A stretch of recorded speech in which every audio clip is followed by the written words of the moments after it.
یہ بات میں اس لیے کر رہا ہوں کہ اگر کوئی اس طرح کی ناگوار چیز مستقبل میں بھی اسلام 360 کے حوالے سے آپ کے سامنے آئے تو اسے کوئی رسپانس کرنے کی ضرورت نہیں ہے. ہم اسلام 360 کو آن کرتے ہیں, اور کوئی بھی ایسی ایکٹیویٹی مستقبل میں بھی اگر ہوئی تو ہمارا جو اختلاف ہے وہ علماء کرام کے ساتھ ہے, قرآن و سنت کی تعلیمات کے ساتھ تو نہیں ہے. کیا فرق پڑتا ہے اگر انہوں نے ہماری تفسیر اس میں سے نکال دی؟ اور یہ یاد رکھیے گا, آج تک نہ کوئی ٹی وی پروگرام, نہ کوئی پوڈ کاسٹ, نہ کوئی انٹرویو, کوئی ایک بھی ایسا نہیں ہے جو میری مرضی سے ہوا ہو. مجھے مجبور کیا گیا کہ جی ٹائم دیں, ہم نے بات کرنی ہے. باقی لوگ تو زبانیں ہانپتے ہیں نا فیم کے لیے, ہمارے پیچھے لوگ پڑے ہوتے ہیں, ہم انکار کرتے ہیں. جہاں کہیں بہت مجبوری آ جائے تو پھر میں اس کو ایکسپٹ کر لیتا ہوں. انہی وہابی علماء نے باقاعدہ ان کی مینجمنٹ کو فون کیے, دھمکیاں دیں کہ آپ کے ٹی وی چینل کے باہر ہم آ کر دھرنا دیں گے, توڑ پھوڑ کریں گے. وہی جو نان اسٹیٹ ایکٹر کا فتنہ آپ کو پتا ہے ہمارے ملک میں ہے تمام فرقوں کے اندر, بعض ڈکلیئرڈ ہے بعض انڈکلیئرڈ. یہ انہوں نے ہمیں خود بتایا, اور پھر میں نے ان سے اجازت مانگی کہ یہ جو آپ مجھے بتا رہے ہیں یہ میں پبلکلی بتا دوں. انہوں نے کہا ہاں جی بتا دیں, آپ کا رائٹ ہے, کیونکہ ہم نے اناؤنسمنٹ کی تھی, ہم نہیں چلا سکے, ہم وزن نہیں اٹھا سکے, تو یہ آپ کا رائٹ ہے کہ آپ لوگوں کو بتائیں کہ اس کے پیچھے یہ ریزن ہے. تو انہوں نے زاہد چیپا بھائی کو اغوا کیا جی گھنٹوں کے ذریعے, اور دلیری اتنی ہے کہ نقاب پوش تھے وہ, اور انہیں ویرانے میں جا کے خوب مارا پیٹا. ابھی بھی وہ بیڈ ریسٹ میں ہے, ہاسپٹل میں بھی وہ ایڈمٹ رہے, لیکن یہ انہوں نے پبلکلی یہ بات نہیں بتائی. ٹھیک ہے, باقی کئی اور تفصیلات ہیں جو مجھے پتا ہے, لیکن انہوں نے مجھے منع کیا بتانے سے. انہوں نے مجھے اسی وقت ای میل کی, اور یہ بات صرف انہوں نے مجھے بتائی, یا اپنے جو ٹیم ممبرز تھے ادھر کے, ان کے آفس کے, ان کو بتانا ضروری تھا, کیونکہ مستقبل میں کوئی آپ نے لائے عمل تیار کرنا ہے تو اس کے لیے ٹیم ممبرز کو ساتھ لینا ضروری ہے. تو میں نے انہیں ایک ہی بات کی, میں نے کہا میرے بھائی ہمیں اس وقت اسلام 360 اور آپ کی زندگی عزیز ہے, آپ مہربانی فرما کے اسے وقتی طور پہ یہاں سے نکال دیں اگر اس میں یہ خوش ہوتے ہیں. ٹھیک ہے, یہ تو نکال دیں گے, لیکن قرآن اور حدیث تو نہیں نکال سکتے نا. ان کے گلے کی ہڈی جو ہے 2812 صحیح بخاری کی حدیث اور مسلم شریف میں موجود, جو ان کے ماموں کو ایکسپوز کرنے والی ہے, وہابی ماموں پارٹی کو. اب دیکھیں یہ ہر دفعہ حرکت کرتے ہیں تو میں ان کے ہینڈلرز کو پکڑتا ہوں, دونوں میاں ان کے ہینڈلرز ہیں. میں تو سیدھا اوپر پہنچوں گا نا کہ جن کی یہ جائز شیطانی اولاد نہیں, میں کہتا چلے روحانی اولاد ہے, تو میں تو سیدھا اوپر پہنچوں گا نا. وہی عمار, افسوس اے عمار, تقتلہ الفئۃ الباغیہ, تجھے ایک باغی جماعت قتل کرے گی. یدعوہم الی اللہ, تم تو انہیں اللہ کی طرف بلا رہے ہوگے, ویدعونہ الی النار, اور وہ باغی جماعت جہنم کی طرف بلا رہی ہوگی. اب چونکہ ان کے ماموں کی جماعت کو رسول اللہ نے باغی قرار دیا صلی اللہ علیہ وآلہ وسلم, جہنم کی طرف بلانے والی جماعت جہنمی جماعت نہیں, وہ عمل جو جہنم کی طرف لے جانے والا ہے, آخرت کا فیصلہ تو اللہ نے کرنا ہے. ان 12 سالوں کے اندر پوری ماموں پارٹی کی مٹی پلید ہو گئی ہے قرآن بخاری اور مسلم کی روشنی میں. نہ تو ہم ان غالی شیعہ رافضیوں کے ساتھ ہیں جو صحابہ کرام کے اوپر لعن طعن کرتے ہیں, اور نہ ان ناصبیوں کے ساتھ ہیں جو ماموں کے دفاع میں قرآن بخاری مسلم کا انکار کرتے ہیں اور اپنی آخرت کو برباد کرتے ہیں. اہل سنت کا منہج یہ ہے کہ ہم قرآن و سنت کے دلائل کی روشنی میں جو کچھ ہمارے نبی نے فرمایا صلی اللہ علیہ وآلہ وسلم, ہم اس پہ ایمان رکھتے ہیں, چاہے رسول اللہ کے زمانے کا کوئی انسان ہو یا آج کا. جو بھی رسول اللہ کے فرمان کے ساتھ بغاوت کرے, ہمارے دل میں اس کے لیے کوئی ایکسٹراڈنری محبت کے جذبات نہیں ہے. اس کی وجہ یہ ہے کہ ہم نے محبت کی تھی اللہ اور اس کے محبوب علیہ السلام کی وجہ سے. جو اللہ اور اس کے رسول کے ساتھ غداری کرے, بغاوت کرے, صرف اتنا ہی کافی ہے کہ ہم اس کا نام احترام سے لے لیں, دیٹس آل. میرے علاوہ اس پلانٹ ارتھ پہ کوئی اور شخص پروڈیوس کریں جو حضرت علی کا دفاع کرتا ہو اور حضرت معاویہ رضی اللہ تعالیٰ عنہ کو رضی اللہ عنہ کہتا ہو, ٹائم قیامت تک سے ہم پہ جھوٹے الزام لگاتے ہیں کہ جی ہم صحابہ کرام کا احترام نہیں کرتے. الحمدللہ ہم کرتے ہیں, لیکن اگر آپ یہ کہیں کہ ہم ان لوگوں کو خلفائے راشدین کے برابر کر دیں تو وہ تو اللہ کے نبی نے نہیں کیا. بھائی میں کیسے کر سکتا ہوں صلی اللہ علیہ وآلہ وسلم. اب میں نے زید بھائی سے ریکویسٹ کی کہ میں سارا خرچہ اٹھاؤں گا, وکلاء کا بھی پورا پینل ہمارا تیار بیٹھا ہے کراچی میں, اور وہ کہہ رہے ہیں کہ آپ صرف ہمیں ایک دفعہ اشارہ کریں, ان وہابیوں کو لاہور سے ہر 15 دن بعد آ کے انگوٹھا لگانا پڑے گا کراچی میں, جب ان کو ضمانت لینی پڑے گی نا, اور جب تک یہ کیس چلے گا, کیس 5-7 سال سے کم ختم نہیں ہوتا, اسی طرح ذلت اور خواری کاٹتے رہیں گے. لیکن وہ زید بھائی تیار نہیں ہوئے, وہ کہتے ہیں کہ میں اس معاملے میں آگے نہیں جانا چاہتا, میں ملک ہی چھوڑ دوں گا. وہ بیچارے اتنے اس حوالے سے ڈسہارٹ ہوئے. ہونا تو چاہیے جب آپ گمراہ لوگوں کی, وہ بندہ جو تمہارے پیچھے نمازیں پڑھتا ہے, تمہیں چندے دیتا ہے, سارے فرقوں کو, بریلوی, دیوبندی, اہل حدیث, شیعہ, تم ایک دوسرے کو کافر سمجھتے ہو, ایک دوسرے کے پیچھے نماز پڑھنے کے قائل نہیں ہو, آپس میں تم نے ایک کیا ہوا ہے. تو یعنی عوام کو تو یہی میسج آ رہا ہے کہ سارے گمراہ ایک جگہ جمع ہوئے ہیں, اپنی اپنی دکانیں چلا رہے ہیں. ہونا تو چاہیے تھا باقی لوگوں کے بھی نام لیتا, نام صرف میرا لیا اس لیے کہ اسے پتا تھا کہ اس نے کون سے نان اسٹیٹ ایکٹر بھرتی کیے ہوئے ہیں کہ یہ میرے اوپر چڑھائی کریں گے. اگر وہ لیتا نا نام بریلویوں کے کسی بڑے کا, تو ٹی ایل پی والے پہنچ جاتے ہیں اس کی طبیعت صاف کرنے کے لیے. یہ جو 2 گنڈے ہیں نا بھائی لاہور والے, ان کی ضرورت نہیں ہے. ٹی ایل پی والوں کے سربراہ ہیں, انہیں کہا سورہ سور, ان کی ضرورت نہیں ہوئی کہ بول سکے. میرے بھائی ڈاکٹر سراج صاحب کا بیان القرآن میں 3 دفعہ سن چکا ہوں. 20 سال انہوں نے بیان القرآن ریکارڈ کروایا, اور آخری ریکارڈنگ ہے جو آپ دیکھتے ہیں 1999 والی, اس میں کئی جگہ غلطی ہیں. میں نے تو آج تک نہیں, وہ غلطی ظاہر ہے پرونونس کرنے میں ہو جاتی ہے, زبر کو زیر پڑھ دیا, اس میں کون سا ایسا مسئلہ ہے. غلطی یہ ہوتی ہے کہ پورا قرآن غلط پڑھ رہا ہوں. میں نے انہیں چیلنج کیا تھا کہ تم نے جتنے لوگ امیر بنائے ہوئے نا اپنے, بریلویوں کے مفتی منیب الرحمان صاحب, دیوبند کے مفتی تقی عثمانی صاحب, اہل حدیث کے ساجد میر, قرآن کا رینڈملی کوئی صفحہ کھولیں, ٹھیک ہے, اور تلاوت کریں. میں بھی کرتا ہوں, فیصلہ آپ نیوٹرل بندے سے کروا لیں. نہ میری جیسی قرات کر سکتے ہیں, نہ ان کی عربی پروننسیشن درست ہے, یہ تو مجہول پڑھتے ہیں. ہم نے ایک ایک ٹاپک پہ بتایا کہ یہ آیت فلاں کی دلیل ہے, یہ آیت فلاں فرقے کی دلیل ہے, وہ اس میں سے یہ صحیح رزلٹ نکالتا ہے, وہ اس میں سے یہ صحیح نکالتا ہے, فلاں اس میں سے فلاں غلط رزلٹ نکالتا ہے, اور آپٹیمل سولوشن یہ ہے. یہ کام اس پلانٹ ارتھ پہ ہم سے پہلے نہ مرے ہوئے میں نہ زندہ لوگوں میں کسی نے کیا. آپ تفسیریں کھول کے پڑھ لیں. میں حالانکہ پورے لیکچر دے سکتا ہوں ان کے پرانے بزرگوں کے بارے میں بھی اور موجودہ بزرگوں کے بارے میں بھی کہ کیا کیا بلنڈر انہوں نے کیے ہیں, لیکن ہم یہ نہیں کہتے. سب کا رائٹ ہے یار, آپ بات سنیں. دنیا میں صرف میں ہوں جو یہ کہتا ہوں سب کی بات سنیں, اور اس کے بعد جو بات آپ کو قرآن سننے کے مطابق لگتی ہے لے لیں, جو نہیں لگتی وہ چھوڑ دیں. یہ کہتے ہیں آپ سب کو سنیں, انجینئر کو نہ سنیں.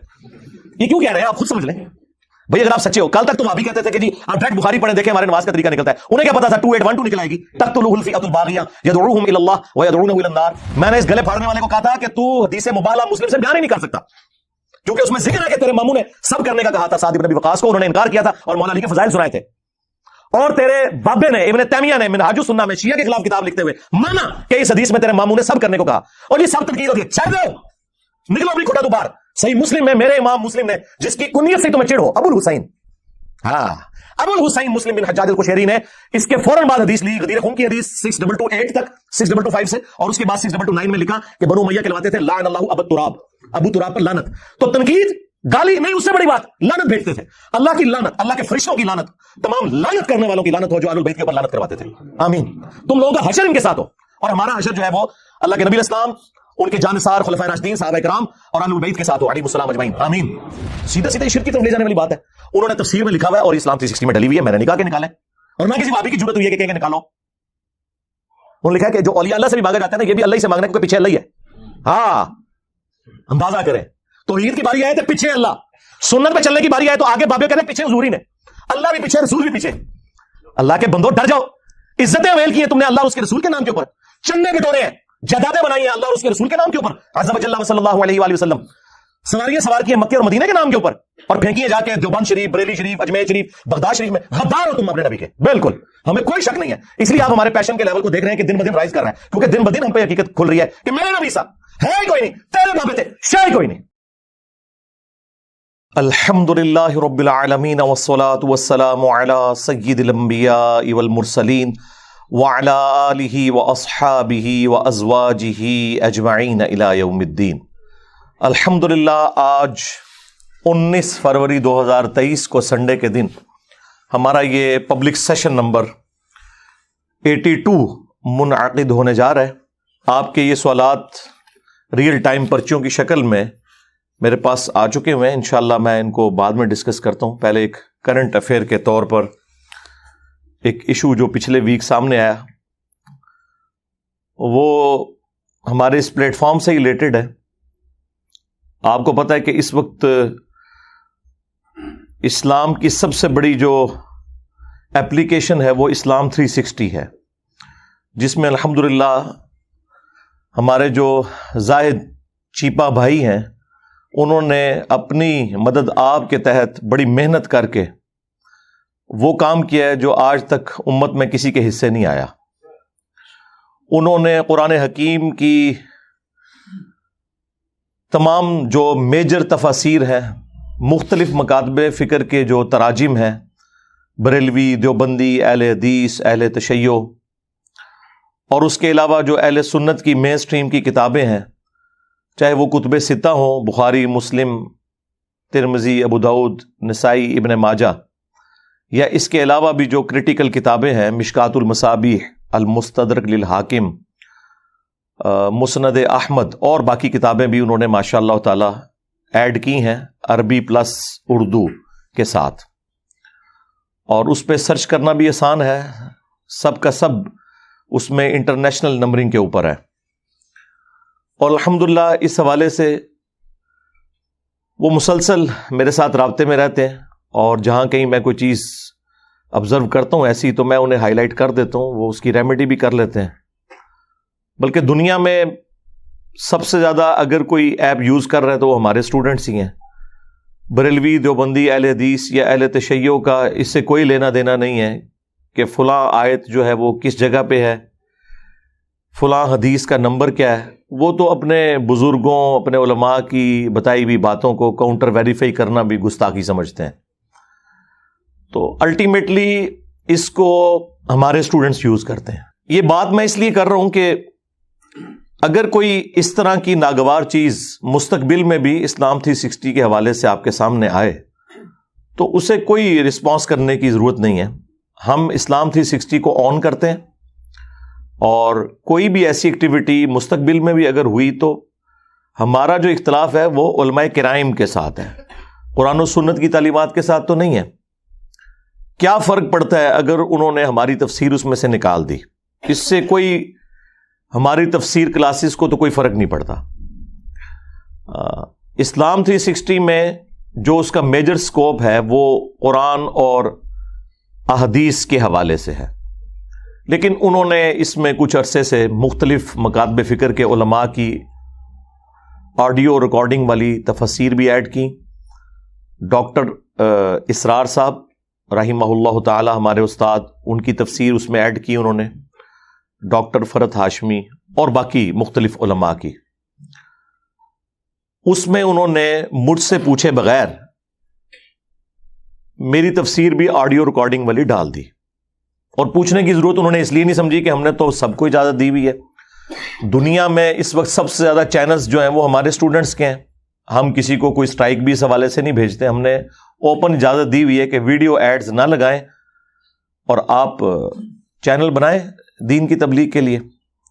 اس لیے انہوں نے پوچھنا ضروری نہیں سمجھا, انہوں نے صرف بتایا کہ ہم ایسا کر رہے ہیں. میں نے کہا ٹھیک ہے, ہم نے سب کو اجازت دی ہوئی ہے. اور یہ یاد رکھیے گا, آج تک نہ کوئی ٹی وی پروگرام, نہ کوئی پوڈ کاسٹ, نہ کوئی انٹرویو, کوئی ایک بھی ایسا نہیں ہے جو میری مرضی سے ہوا ہو. مجھے مجبور کیا گیا کہ جی ٹائم دیں, ہم نے بات کرنی ہے. باقی لوگ تو زبانیں ہانپتے ہیں نا فیم کے لیے, ہمارے پیچھے لوگ پڑے ہوتے ہیں, ہم انکار کرتے ہیں. جہاں کہیں بہت مجبوری آ جائے تو پھر میں اس کو ایکسپٹ کر لیتا ہوں. کبھی کوئی پری پلان اس طرح کا کام نہیں کروایا اللہ کے فضل سے, نہ مستقبل میں کوئی ارادہ ہے. ضرورت کیا ہے میرے بھائی, پاکستان کے جو بڑے بڑے ٹی وی چینلز ہیں, جیو ہو, ARY, دنیا, سما, ایکسپریس, ان کے جو بہت فیم والے پروگرامز ہیں نا, جو پالیٹکس سے ریلیٹڈ ہیں, جس کو سارے فرقوں کے لوگ دیکھتے ہیں, ان کی ویورشپ بھی اتنی نہیں ہے جتنی ہمارے ماشاء اللہ تعالی سوشل میڈیا کے اوپر ہمارے آفیشیل چینل اور اسٹوڈنٹس کے چینل کی ویورشپ ہے. تو ہمیں کیا ضرورت ہے؟ تو یہ کبھی بھی ہم نے یہ کام نہیں کیا. یہ میں اس لیے بتا رہا ہوں تاکہ آپ کو یہ کلیئر ہو کہ ہمیں اس سے کوئی فرق نہیں پڑتا. فرق اس کو پڑنا ہے جو یہ چیز ایڈ کرتا ہے یا نکالتا ہے, ہمیں تو کوئی فرق نہیں پڑے گا الحمدللہ. تو یہ اگر کسی کے دماغ میں کوئی کیڑا گھس گیا ہے نا کہ اس سے کوئی مجھے فرق پڑتا ہے, تو ایسا نہیں ہے. آپ کو پتا ہے کچھ عرصہ پہلے نیو ٹی وی والوں نے صبح کی جو اپنی ٹائمنگز ہیں ان میں قرآن کلاسز کے لیے پرومو جاری کیا کہ ہم قرآن کلاسز فروری 2023 سے شروع کریں گے, انجینئر صاحب کی. اور انہوں نے جذباتی طور پہ ڈیسیژن نہیں کیا, ان کے چیئرمین بیٹھے, ان کے پروڈیوسر بیٹھے, ان کی تمام جو ایڈیٹنگ کرنے والی ٹیمیں ہیں, پورا پینل نے بیٹھ کے میری 3 قرآن کلاسز رینڈملی چوز کی. انہوں نے پورا دیکھا, اس کے بعد انہوں نے ڈیسیژن کیا کہ یہ تفسیر ایسی ہے جو ہر لحاظ سے الحمدللہ قرآن و سنت کی تعلیمات کے مطابق اور دور حاضر کی تفسیر ہے. آج تفسیر تبری کی 60-70% چیزوں کا کوئی لینا دینا نہیں اس زمانے کے ساتھ, نہ ابن کثیر کی کسی تفسیر کا. ہاں چند چیزیں آپ کے لیے ہو سکتی ہیں فائدہ مند, کیونکہ ظاہر ہے وہ 700 سال پہلے لکھی گئی. این ممکن ہے 8 سے 1000 سال بعد دنیا اور چینج ہو چکی ہو, تو اس میں ہماری تفسیر میں بھی کئی ایسی چیزیں ہوں جو اس وقت کسی انجینئر کو ریکارڈ کروانی پڑے. یہ کوئی عیب نہیں ہے, اس کو کوئی عیب نہ سمجھے. تو انہی وہابی علماء نے باقاعدہ ان کی مینجمنٹ کو فون کیے, دھمکیاں دیں کہ آپ کے ٹی وی چینل کے باہر ہم آ کر دھرنا دیں گے, توڑ پھوڑ کریں گے. وہی جو نان اسٹیٹ ایکٹر کا فتنہ آپ کو پتا ہے ہمارے ملک میں ہے تمام فرقوں کے اندر, بعض ڈکلیئرڈ ہیں بعض انڈکلیئرڈ. یہ انہوں نے ہمیں خود بتایا, اور پھر میں نے ان سے اجازت مانگی کہ یہ جو آپ مجھے بتا رہے ہیں یہ میں پبلکلی بتا دوں. انہوں نے کہا ہاں جی بتا دیں, آپ کا رائٹ ہے. کیونکہ ہم نے اناؤنسمنٹ کی تھی، ہم نہیں چلا سکے، ہم وزن نہیں اٹھا سکے، تو یہ آپ کا رائٹ ہے کہ آپ لوگوں کو بتائیں کہ اس کے پیچھے یہ ریزن ہے۔ تو میں نے کہا اس کا تو مطلب یہ ہے کہ خدا نہ خواستہ کل کو ہم کوئی نان اسٹیٹ ایکٹر بھرتی کر لیں اور ہم آپ سے کہیں کہ فلاں عالم کو آپ نے ٹی وی چینل پہ نہیں بلانا ورنہ ہم توڑ پھوڑ کر دیں گے، تو کہتے ہیں ہاں جی ہم تو مجبور ہیں، ہم نہیں کریں گے۔ میں نے کہا ہم نے یہ صرف سمجھانے کے لیے بات کی ہے، ہمارا کوئی ارادہ نہیں ہے۔ یہ وہ لوگ کرتے ہیں کہ میرے بھائی جن کی 2 کوڑی کی اوقات نہیں ہے، جو صدقات چندوں خیرات کے اوپر پلتے ہیں، یہ ان کے پرابلمز ہیں۔ ایک میرے جیسا پڑھا لکھا کوالیفائڈ بندہ، اس کا یہ مسئلہ نہیں ہے۔ تو یہ پچھلے دنوں یہ بھی ایکٹیویٹی پرفارم ہوئی، اسلام 360 کے حوالے سے بھی جو تفسیر انہوں نے ایڈ کی وہ خود کی۔ پھر میں نے انہیں کہا کہ آپ جیلم آئیں کراچی سے، اس دوران جتنی اپڈیٹس ہوئی ہیں، کیونکہ وہ وقتاً فوقتاً آتے رہتے ہیں، وہ میں آپ کو ساتھ بٹھا کر اس کی اناؤنسمنٹ کروں گا۔ حدیث کی جو کتابیں ایڈ ہوئی ہیں وہ بھی، اور جو تفسیر آڈیو ریکارڈنگ والی میری، تو انہوں نے ایگری کیا اور وہ آئے، اور وہ ویڈیو بھی اپلوڈ ہوئی، آپ نے وہ دیکھی ہے، اس میں انہوں نے باقاعدہ چلا کے بھی بتایا۔ یعنی یہ کوئی چیز ہم نے کوئی گن پوائنٹ پہ ان سے نہیں کروائی تھی، نہ اس کی کوئی بھیک مانگی تھی ان سے۔ وہ میرے اسٹوڈنٹ ہیں، اور جو ہمارا ایک استاد اور شاگرد کا رشتہ ہے وہ اس سے بہت بلند ہے کہ اس طرح کی کوئی چیپ حرکت کی جائے۔ بہرحال اس کے خلاف بھی انہوں نے سوشل میڈیا کے اوپر مہم چلائی اور کافی انہیں تنگ بھی کیا انہوں نے، لیکن انہوں نے اس چیز کا وزن اٹھایا، میں انہیں سلام کہتا ہوں اس حوالے سے۔ پھر آپ سوچ رہے ہوں گے کہ اب کون سی ایسی چیز ہو گئی ہے کہ جس کی وجہ سے وہ بےچارے اتنے مجبور ہوئے کہ انہوں نے یہ آڈیو ریکارڈنگ اسلام 360 سے نکال دی۔ تو آپ سنیں، اور اس قوم کے علماء اور خصوصاً وہابی علماء اور باقی بھی خیر شامل ہیں، لیکن وہابی ذرا آگے ہیں۔ تو یہ جو وہابی علماء ہیں، ان کی پستی کا لیول کیا ہے کہ جب انہوں نے دیکھا کہ وہ سوشل میڈیا پہ جو اس طریقے سے معاملات چل رہے ہیں اس کا انہوں نے کوئی اثر نہیں لیا، کیوں لینا تھا؟ ان کو کیا فرق پڑتا ہے؟ وہابیوں نے تو اس کو کہاں سے یوز کرنا ہے؟ دیوبندیوں نے، بریلویوں نے، ان بیچاروں کا قرآن و حدیث کی نمبرنگ کے ساتھ کیا لینا دینا؟ یہ تو ہم نے آگے پہلی دفعہ پبلکلی یہ چیز بتائی ہے۔ تو انہوں نے زاہد چیپا بھائی کو اغوا کیا جی گھنٹوں کے ذریعے، اور دلیری اتنی ہے کہ نقاب پوش تھے وہ، اور انہیں ویرانے میں جا کے خوب مارا پیٹا۔ ابھی بھی وہ بیڈ ریسٹ پہ ہیں، ہاسپٹل میں بھی وہ ایڈمٹ رہے ہیں، لیکن یہ انہوں نے پبلکلی یہ بات نہیں بتائی، ٹھیک ہے۔ باقی کئی اور تفصیلات ہیں جو مجھے پتہ ہے، لیکن انہوں نے مجھے منع کیا ہے بتانے سے۔ انہوں نے مجھے اسی وقت ای میل کی، اور یہ بات صرف انہوں نے مجھے بتائی یا اپنے جو ٹیم ممبرز تھے ادھر کے، ان کے آفس کے، ان کو تو بتانا ضروری تھا، کیونکہ مستقبل میں کوئی آپ نے لائے عمل تیار کرنا ہے تو اس کے لیے ٹیم ممبرز کو ساتھ لینا ضروری ہے۔ تو انہوں نے باقاعدہ مجھے ای میل بھیجی، اور اس پہ انہوں نے لکھا کہ میں ڈسکس کروں گا آپ سے فون پہ تفصیلی میری گفتگو ہوئی، اور ان کا جی یہ دیکھیں یہ اس لیول کے اوپر اتر آئے ہیں۔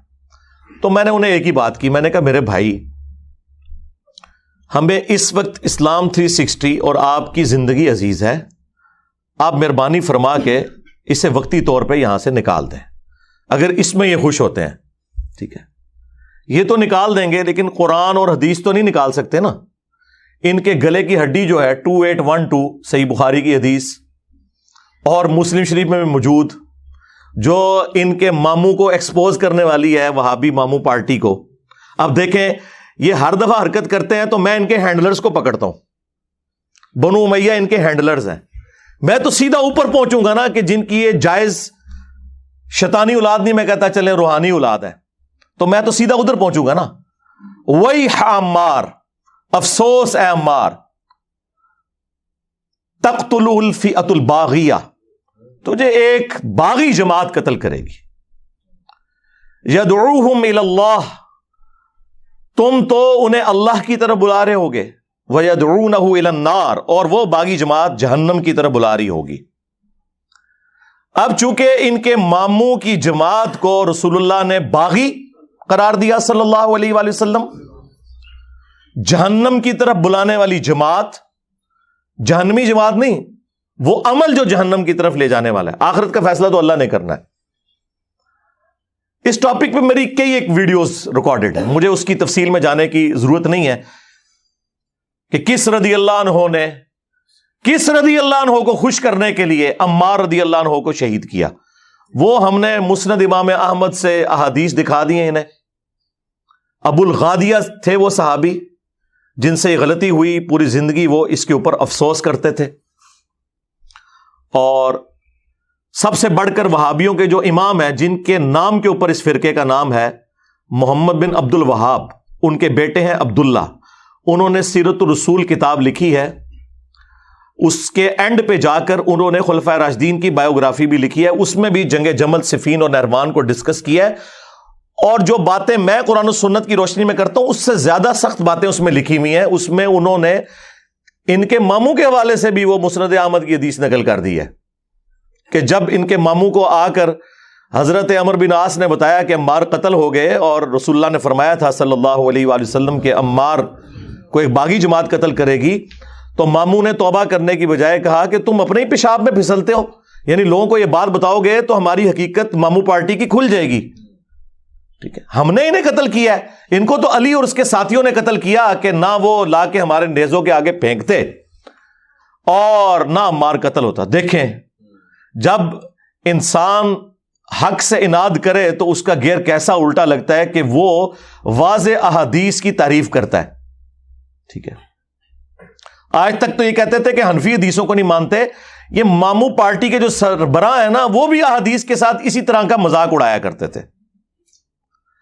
اب یہ بات جب مولا علی علیہ السلام تک پہنچی تو مولا علی نے کہا کہ ٹھیک ہے. مولا علی نے پھر ماموں کو پھکی دی اور کہا کہ اگر یہی مطلب ہے نا اس بات کا، تو کیا یہ کہنا چاہتا ہے یہ کہ حمزہ کے قاتل رسول اللہ تھے کہ نہ احد میں لے کے آتے اور نہ حمزہ قتل ہوتا؟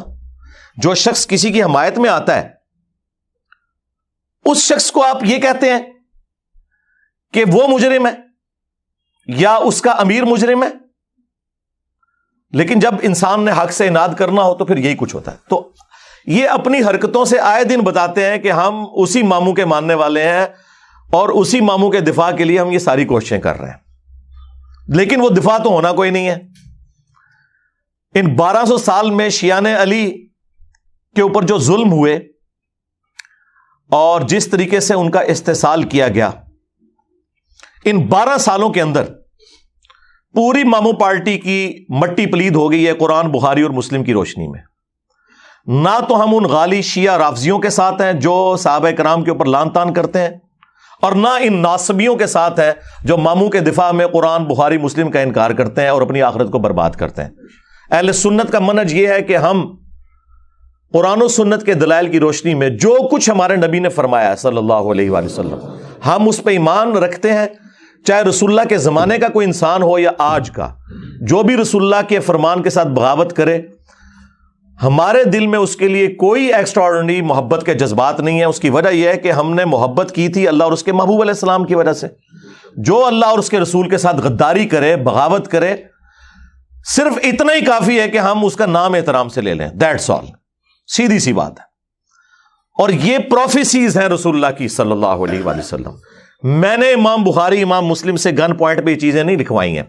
ٹھیک ہے، پھر ٹاپک اور طرف چل پڑے گا. جسے شوق ہے نا، تو میں نے کربلا کے پس منظر کے اوپر 200 احادیث جمع کی ہیں، اکثر بخاری اور مسلم سے، اور جو ادر دین بخاری اور مسلم ہے اس میں نے دور حاضر کے بڑے محققین جو ہیں، شیخ ناصر الدین البانی رحمہ اللہ، شیخ زبیر علی زئی رحمہ اللہ تعالی، شیخ شعیب ارنوت رحمہ اللہ تعالی، اسی طریقے سے غلام مصطفیٰ ظہیر صاحب، ارشاد الحق اثری صاحب، اور باقی علماء کی تحکیم لگائی ہوئی ہے، سلیم اسد کی لگائی ہوئی ہے، اور بڑے ائمہ میں سے امام حاکم، امام ذہبی، ان لوگوں کی تحکیم لگا کے پورا ایک ریسرچ پیپر لکھا ہے کہ کربلا ہوئی کیوں، اور اصل میں خلافت راشدہ کو ختم کرنے والا بندہ کون سا ہے جس کو چھپانے کی خاطر یہ ساری کی ساری ڈرامہ بازی ریال خور پارٹی اور یہ وہابی جماعت کر رہی ہے تاکہ ان کی ملوکیت قائم رہے.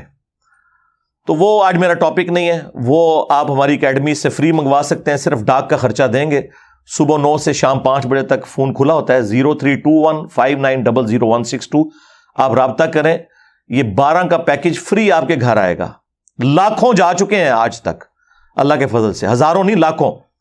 اس میں کربلا والا ریسرچ پیپر بھی, اور ساتھ مزید 8 ریسرچ پیپرز اور 3 اذکار کارڈ پلاسٹک کوٹنگ کے اندر, باقاعدہ یہ پوری پیکنگ کے اندر فری آپ کے گھر آئے گا. صرف آپ نے ڈاک کا خرچہ دینا ہے, وہ آج کل 500 روپیز یہ لے رہے ہیں, کیونکہ ہم TCS کے تھرو بھیجتے ہیں تاکہ انشور کریں کہ چیز آپ تک پہنچے. تو وہ تفصیلات آپ اس میں پڑھ لیں. میں اس طرف جاؤں گا تو پھر بات اور طرف نکل جائے گی. میں اسی طرف واپس آتا ہوں کہ یہ لوگ اس بدماشی کے اوپر اترے ہوئے ہیں کہ جب کوئی بندہ بات نہ مانے تو اس کے ساتھ یہ سب کچھ کرتے ہیں. اب میں نے زاہد بھائی سے ریکویسٹ کی کہ میں سارا خرچہ اٹھاؤں گا, وکلاء کا بھی پورا پینل ہمارا تیار بیٹھا ہے کراچی میں, اور وہ کہہ رہے ہیں کہ آپ صرف ہمیں ایک دفعہ اشارہ کریں, ان وہابیوں کو لاہور سے ہر 15 دن بعد آ کے انگوٹھا لگانا پڑے گا کراچی میں. جب ان کو ضمانت لینی پڑے گی نا, اور جب تک یہ کیس چلے گا, کیس 5-7 سال سے کم ختم نہیں ہوتا, اسی طرح ذلت اور خواری کاٹتے رہیں گے. لیکن وہ زاہد بھائی تیار نہیں ہوئے. وہ کہتے ہیں کہ میں اس معاملے میں آگے نہیں جانا چاہتا, میں یہ ملک ہی چھوڑ دوں گا. وہ بیچارے اتنے اس حوالے سے ڈس ہارٹ ہوئے ہیں. تو میں نے انہیں ریکویسٹ کی کہ ٹھیک ہے آپ اسے فی الحال نکال دیں. اور یہ جو وہابی آ کے جھوٹ بول رہے ہیں نا کہ ہمارے سوشل میڈیا کے پریشر ڈالنے سے ایسا ہوا ہے, تو پریشر تو آپ اتنے عرصے سے ڈال رہے تھے,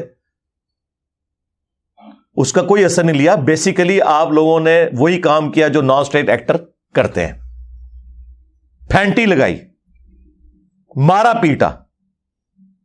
اس کی وجہ سے پھر میں نے انہیں ریکویسٹ کی کہ یار فی الوقت تو ہم نے اسلام 360 اور زاہد بھائی کی جو جان کی حفاظت ہے وہ ہمارے لیے پرائورٹی ہے, ہمیں تو کوئی فرق نہیں پڑے گا یار. ہماری تو ماشاءاللہ اتنی ویورشپ ہے کہ ان سارے وہابیوں کے مولویوں کی ملا کے, اور دوسرے بھی ان کے جو سو کالڈ انورٹڈ کاما میں سنی بھائی ہیں, دیوبندی ہوں بریلوی ہوں, سنیت کے نام کے اوپر چورن بھیج رہے ہیں. اہل سنت تو ہم ہیں جو کتابوں سے حدیثیں بیان کرتے ہیں. سنی وہ ہوں گے جو اپنے بابوں کی تعلیمات پیش کریں گے, یا جو قرآن اور بخاری مسلم سے تعلیمات پیش کریں گے.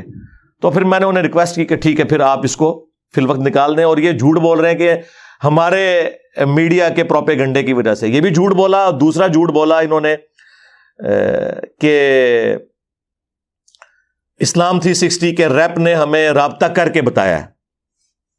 کسی ریپ نے رابطہ نہیں کیا, انہوں نے تو یہ بات ہی سیکرٹ رکھی ہوئی تھی.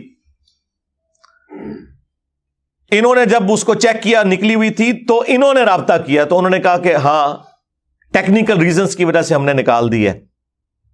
انہوں نے اس کو ڈسکلوز نہیں کیا تھا, وہ چاہ رہے تھے کہ میں ہی اس کو ڈسکلوز کروں. اور ظاہر ہے کہ یہ 3-4 دن تو میں نے نہیں بولنا تھا, میں نے تو اتوار والے دن ہی بولنا ہوتا ہے, آپ کو پتا ہے ہمارا تو ایک ڈیکورم ہے. تو پھر میں نے زاہد بھائی سے اجازت لی. انہوں نے کہا ہاں. میں نے کہا آپ جتنا مجھے کہیں گے میں اتنا بتاؤں گا, اس سے آگے نہیں جاؤں گا. تو یہ میں بتا دوں, میں نے ریپیٹ کیا. ان کا ہاں جی اتنا بتا دیں, اور یہ چیز آپ نہ بتائیں اس میں. تو یہ ان کی اجازت سے پھر میں نے ضروری سمجھا کہ میں سنڈے والے دن اس حوالے سے گفتگو کروں. تو یہ انہوں نے جھوٹ بھی بولا کہ ہمارے پروپیگنڈا کرنے سے ہوا, یا ان کے ریپ نے ہمیں فون کر کے بتایا کہ ہم نے نکال دی ہے.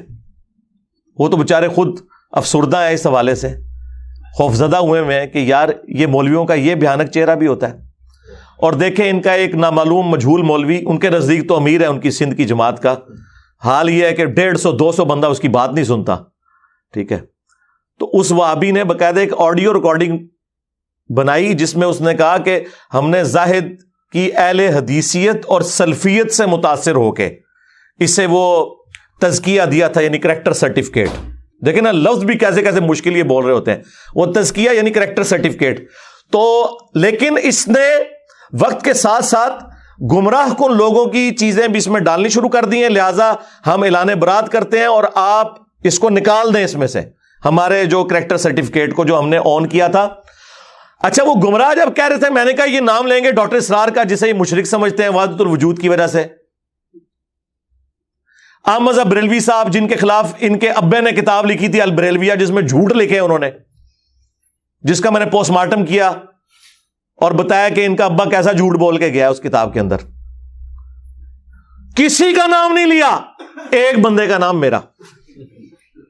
میں عبداللہ ناصر رحمانی, اسلام 360 اپلیکیشن والے محترم زاہد شیپا صاحب سے مخاطب ہوں. خالص ایک سلفی ذہن وہ آپ کا ختم ہو چکا ہے. آپ دنیا کی شہرت کے طالب ہیں اور اس کے لیے بغیر کسی تمیز کے جو ہے وہ مختلف لوگوں کی تفسیر اور ان کا کلام نشر کر رہے ہیں. بھلا یہ مرزا جہل میں کب سے مفسر قرآن ہوا؟ تو یہ داخل کرنے کا مقصد کیا آپ کا؟ تو فوراً ہمارا وہ تزکیہ ہٹا دیں اور آپ آزاد ہیں، جو چاہے کرتے پھریں. اللہ تعالیٰ ہدایت دے. السلام علیکم ورحمۃ اللہ. ہونا تو چاہیے جب آپ گمراہ لوگوں کی، وہ بندہ جو تمہارے پیچھے نمازیں پڑھتا ہے، تمہیں چندے دیتا ہے، سارے فرقوں کو، بریلوی، دیوبندی، اہل حدیث، شیعہ، تم ایک دوسرے کو کافر سمجھتے ہو، ایک دوسرے کے پیچھے نماز پڑھنے کے قائل نہیں ہو، آپس میں تم نے ایک کیا ہوا ہے. تو یعنی عوام کو تو یہی میسج جا رہا ہے کہ سارے گمراہ ایک جگہ جمع ہوئے ہیں، اپنی اپنی دکانیں چلا رہے ہیں. ہونا تو چاہیے تھا باقی لوگوں کے بھی نام لیتا، نام صرف میرا لیا اس لیے کہ اسے پتا تھا کہ اس نے کون سے نان اسٹیٹ ایکٹر بھرتی کیے ہوئے ہیں کہ یہ میرے اوپر چڑھائی کریں گے. اگر وہ لیتا نا نام بریلویوں کے کسی بڑے کا تو ٹی ایل پی والے پہنچ جاتے ہیں اس کی طبیعت صاف کرنے کے لیے. یہ جو دو گنڈے ہیں نا بھائی لاہور والے، ان کی جرت نہیں ہے. ٹی ایل پی والوں کے سربراہ نے انہیں کہا سوراں دے سور، ان کی جرت نہیں ہوئی کہ بول سکیں، اور کہا کہ جس طرح بدترین مخلوق سور ہے نا، اس حوالے سے کہ وہ حرام، ویسے تو اللہ کی مخلوق ہے، اس کا بھی ایک مقصد ہے پیدائش کا، لیکن کھانے کے اعتبار سے بات ہو رہی ہے. اس طرح انسانوں میں بدترین سور جو ہیں وہ یہ وہابی ہیں. کہنا انہاں بڑے دا اخلاص منگو تو بڑے بڑے لوگ ان گداواں نو خیر پا ہی دیں گے. چلو جی چلیے او بھابیاں دی اذان اے تے کڑا دے اے تے سور دے سور چل چلیے.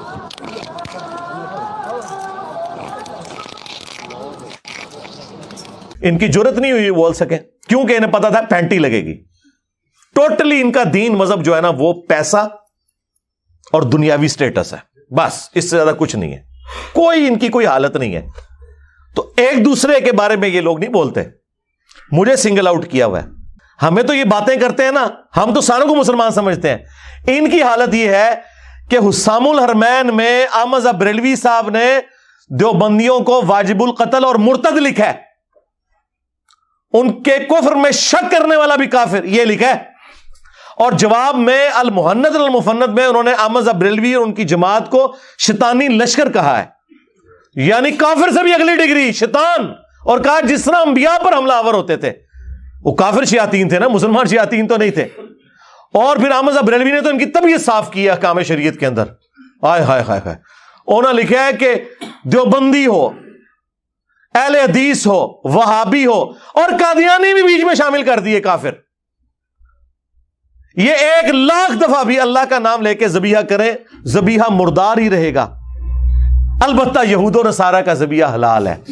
ہائے ہائے ہائے ہائے. یہ ان کی آپس کی حالت ہے. باتیں ہمیں کرتے ہیں، کہتے ہیں جی انجینئر صاحب کی تفسیر نکال دیں آپ اور ان کی تفسیر ڈالیں جو ہمیں کافر کہتے ہیں. واہ سبحان اللہ. ٹھیک ہے، بس جب کسی کے اوپر پستی یا ذلت آتی ہے نا، پھر وہ اسی پستی کے اندر جا کے گرتا ہے. تو ٹھیک ہے جناب، دنیا خود فیصلہ کرے گی جو کچھ ہو رہا ہے. اور آپ لوگ آپس میں تو ایک دوسرے کو کافر کہہ کے بھی ایک جگہ بیٹھنے کے لیے تیار ہو. جو سب کو مسلمان سمجھتا ہے اسے آپ کہہ رہے ہو کہ جی اس کے لیے پچ کھود دی جائے. تو سرکار ہم اس کے اوپر ڈیپینڈنٹ ہی نہیں. اللہ کے فضل سے ہماری دعوت نہ کسی اپلیکیشن کی محتاج ہے، نہ کسی ٹی وی چینل کی محتاج ہے. یہ قرآن و سنت کی دعوت ہے، الحمدللہ ہر گھر میں پہنچی ہوئی ہے، ہر مسجد میں پہنچی ہوئی ہے. آپ کی چیخیں آسمانوں پہ ہیں اسی وجہ سے. تو انشاءاللہ تعالی اللہ کی مدد ہے اس مبارک دعوت کے ساتھ جو خالصتاً رسول اللہ صلی اللہ علیہ وآلہ وسلم کے مبارک طریقے پہ ہے. الحمدللہ یہ ایک دوسرے کو مسلمان بھی نہ سمجھیں اور ان کی تفسیر ڈالنے کے لیے تیار ہے. تو میں نے ان کے ساتھ کون سا ایسا معاملہ کر دیا ہے بھائی؟ انہیں پتا ہے کہ ہم نے چورن بیچا تھا قرآن و سنت کے نام کے اوپر. قرآن و سنت ہم نے پوری بیان نہیں کی. ہمارا دین رفع الیدین اور آمین سے شروع ہو کے اسی پہ ختم ہوتا تھا. بنو امیہ اور مامو پارٹی کی جو بدماشیاں ہیں وہ تو انجینئر صاحب نے ایکسپوز کی ہیں. اب بخاری مسلم تو نکلوا نہیں سکتے. یہ بات کریں گے تو پھر تو اہل حدیث کی کوئی 4-5 کوئی اہل حدیث بچ گئے ہیں نا، اگر وہ بھی جاتے رہیں گے. ادروائز جتنے بریلوی دیوبندیوں سے ریورٹ ہوئے تھے نا، وہ تو وابی فرقہ چھوڑ چکے اللہ کے فضل سے. تو یہ کہہ نہیں سکتے. تو انہوں نے کہا ٹھیک ہے انجینئر صاحب کے اوپر پابندی, حالانکہ انجینئر صاحب اس کے اوپر ڈیپینڈنٹ ہے, مجھے بتائیں میرا کیا اس کے ساتھ لینا دینا اس حوالے سے. ہماری دعوت تو الحمدللہ دنیا کی ہر مسجد میں, دنیا کے ہر شہر میں جہاں لوگ اردو سمجھتے ہیں, اور مور دین 50% مسلمان اردو سمجھتے ہیں, چاہے وہ ہندی کی وجہ سے سمجھتے ہوں یا ہندی فلموں کی وجہ سے یا اردو کی وجہ سے. بہرحال اللہ کے فضل سے ہماری بات تو پہنچ رہی ہے, اللہ کا شکر ہے, ہمیں تو کوئی فرق نہیں پڑتا. تو ایک دوسرے کے ساتھ یہ کتنے اس حوالے سے مخلص ہیں, نام نہیں لیتے ایک دوسرے کا, صرف ایک بندے کا نام لے رہے ہیں اور کہہ رہے ہیں کہ جی وہ تفسیر میں بڑی خرابیاں ہیں, اور جی وہ قرآن پاک میں بھی بعض جگہ غلطیاں ہیں. میرے بھائی ڈاکٹر اسرار صاحب کا بیان القرآن میں 3 دفعہ سن چکا ہوں. 20 سال انہوں نے بیان القرآن ریکارڈ کروایا, اور آخری ریکارڈنگ ہے جو آپ دیکھتے ہیں 1999 والی, اس میں کئی جگہ غلطیاں ہیں. میں نے تو آج تک نہیں, وہ غلطی ظاہر ہے پرونونس کرنے میں ہو جاتی ہے, زبر کو زیر پڑھ دیا, اس میں کون سا ایسا مسئلہ ہے. غلطی یہ ہوتی ہے کہ پورا قرآن ہی غلط پڑھ رہا ہوں. میں نے انہیں چیلنج کیا تھا کہ تم نے جتنے لوگ امیر بنائے ہوئے ہیں نا اپنے, بریلویوں کے مفتی منیب الرحمان صاحب, دیوبند کے مفتی تقی عثمانی صاحب, اہل حدیث کے ساجد میر, قرآن کا رینڈملی کوئی صفحہ کھولیں, ٹھیک ہے, اور تلاوت کریں, میں بھی کرتا ہوں, فیصلہ آپ نیوٹرل بندے سے کروا لیں. نہ میری جیسی یہ قرات کر سکتے ہیں, نہ ان کی عربی پروننسیشن درست ہے, یہ تو مجہول پڑھتے ہیں.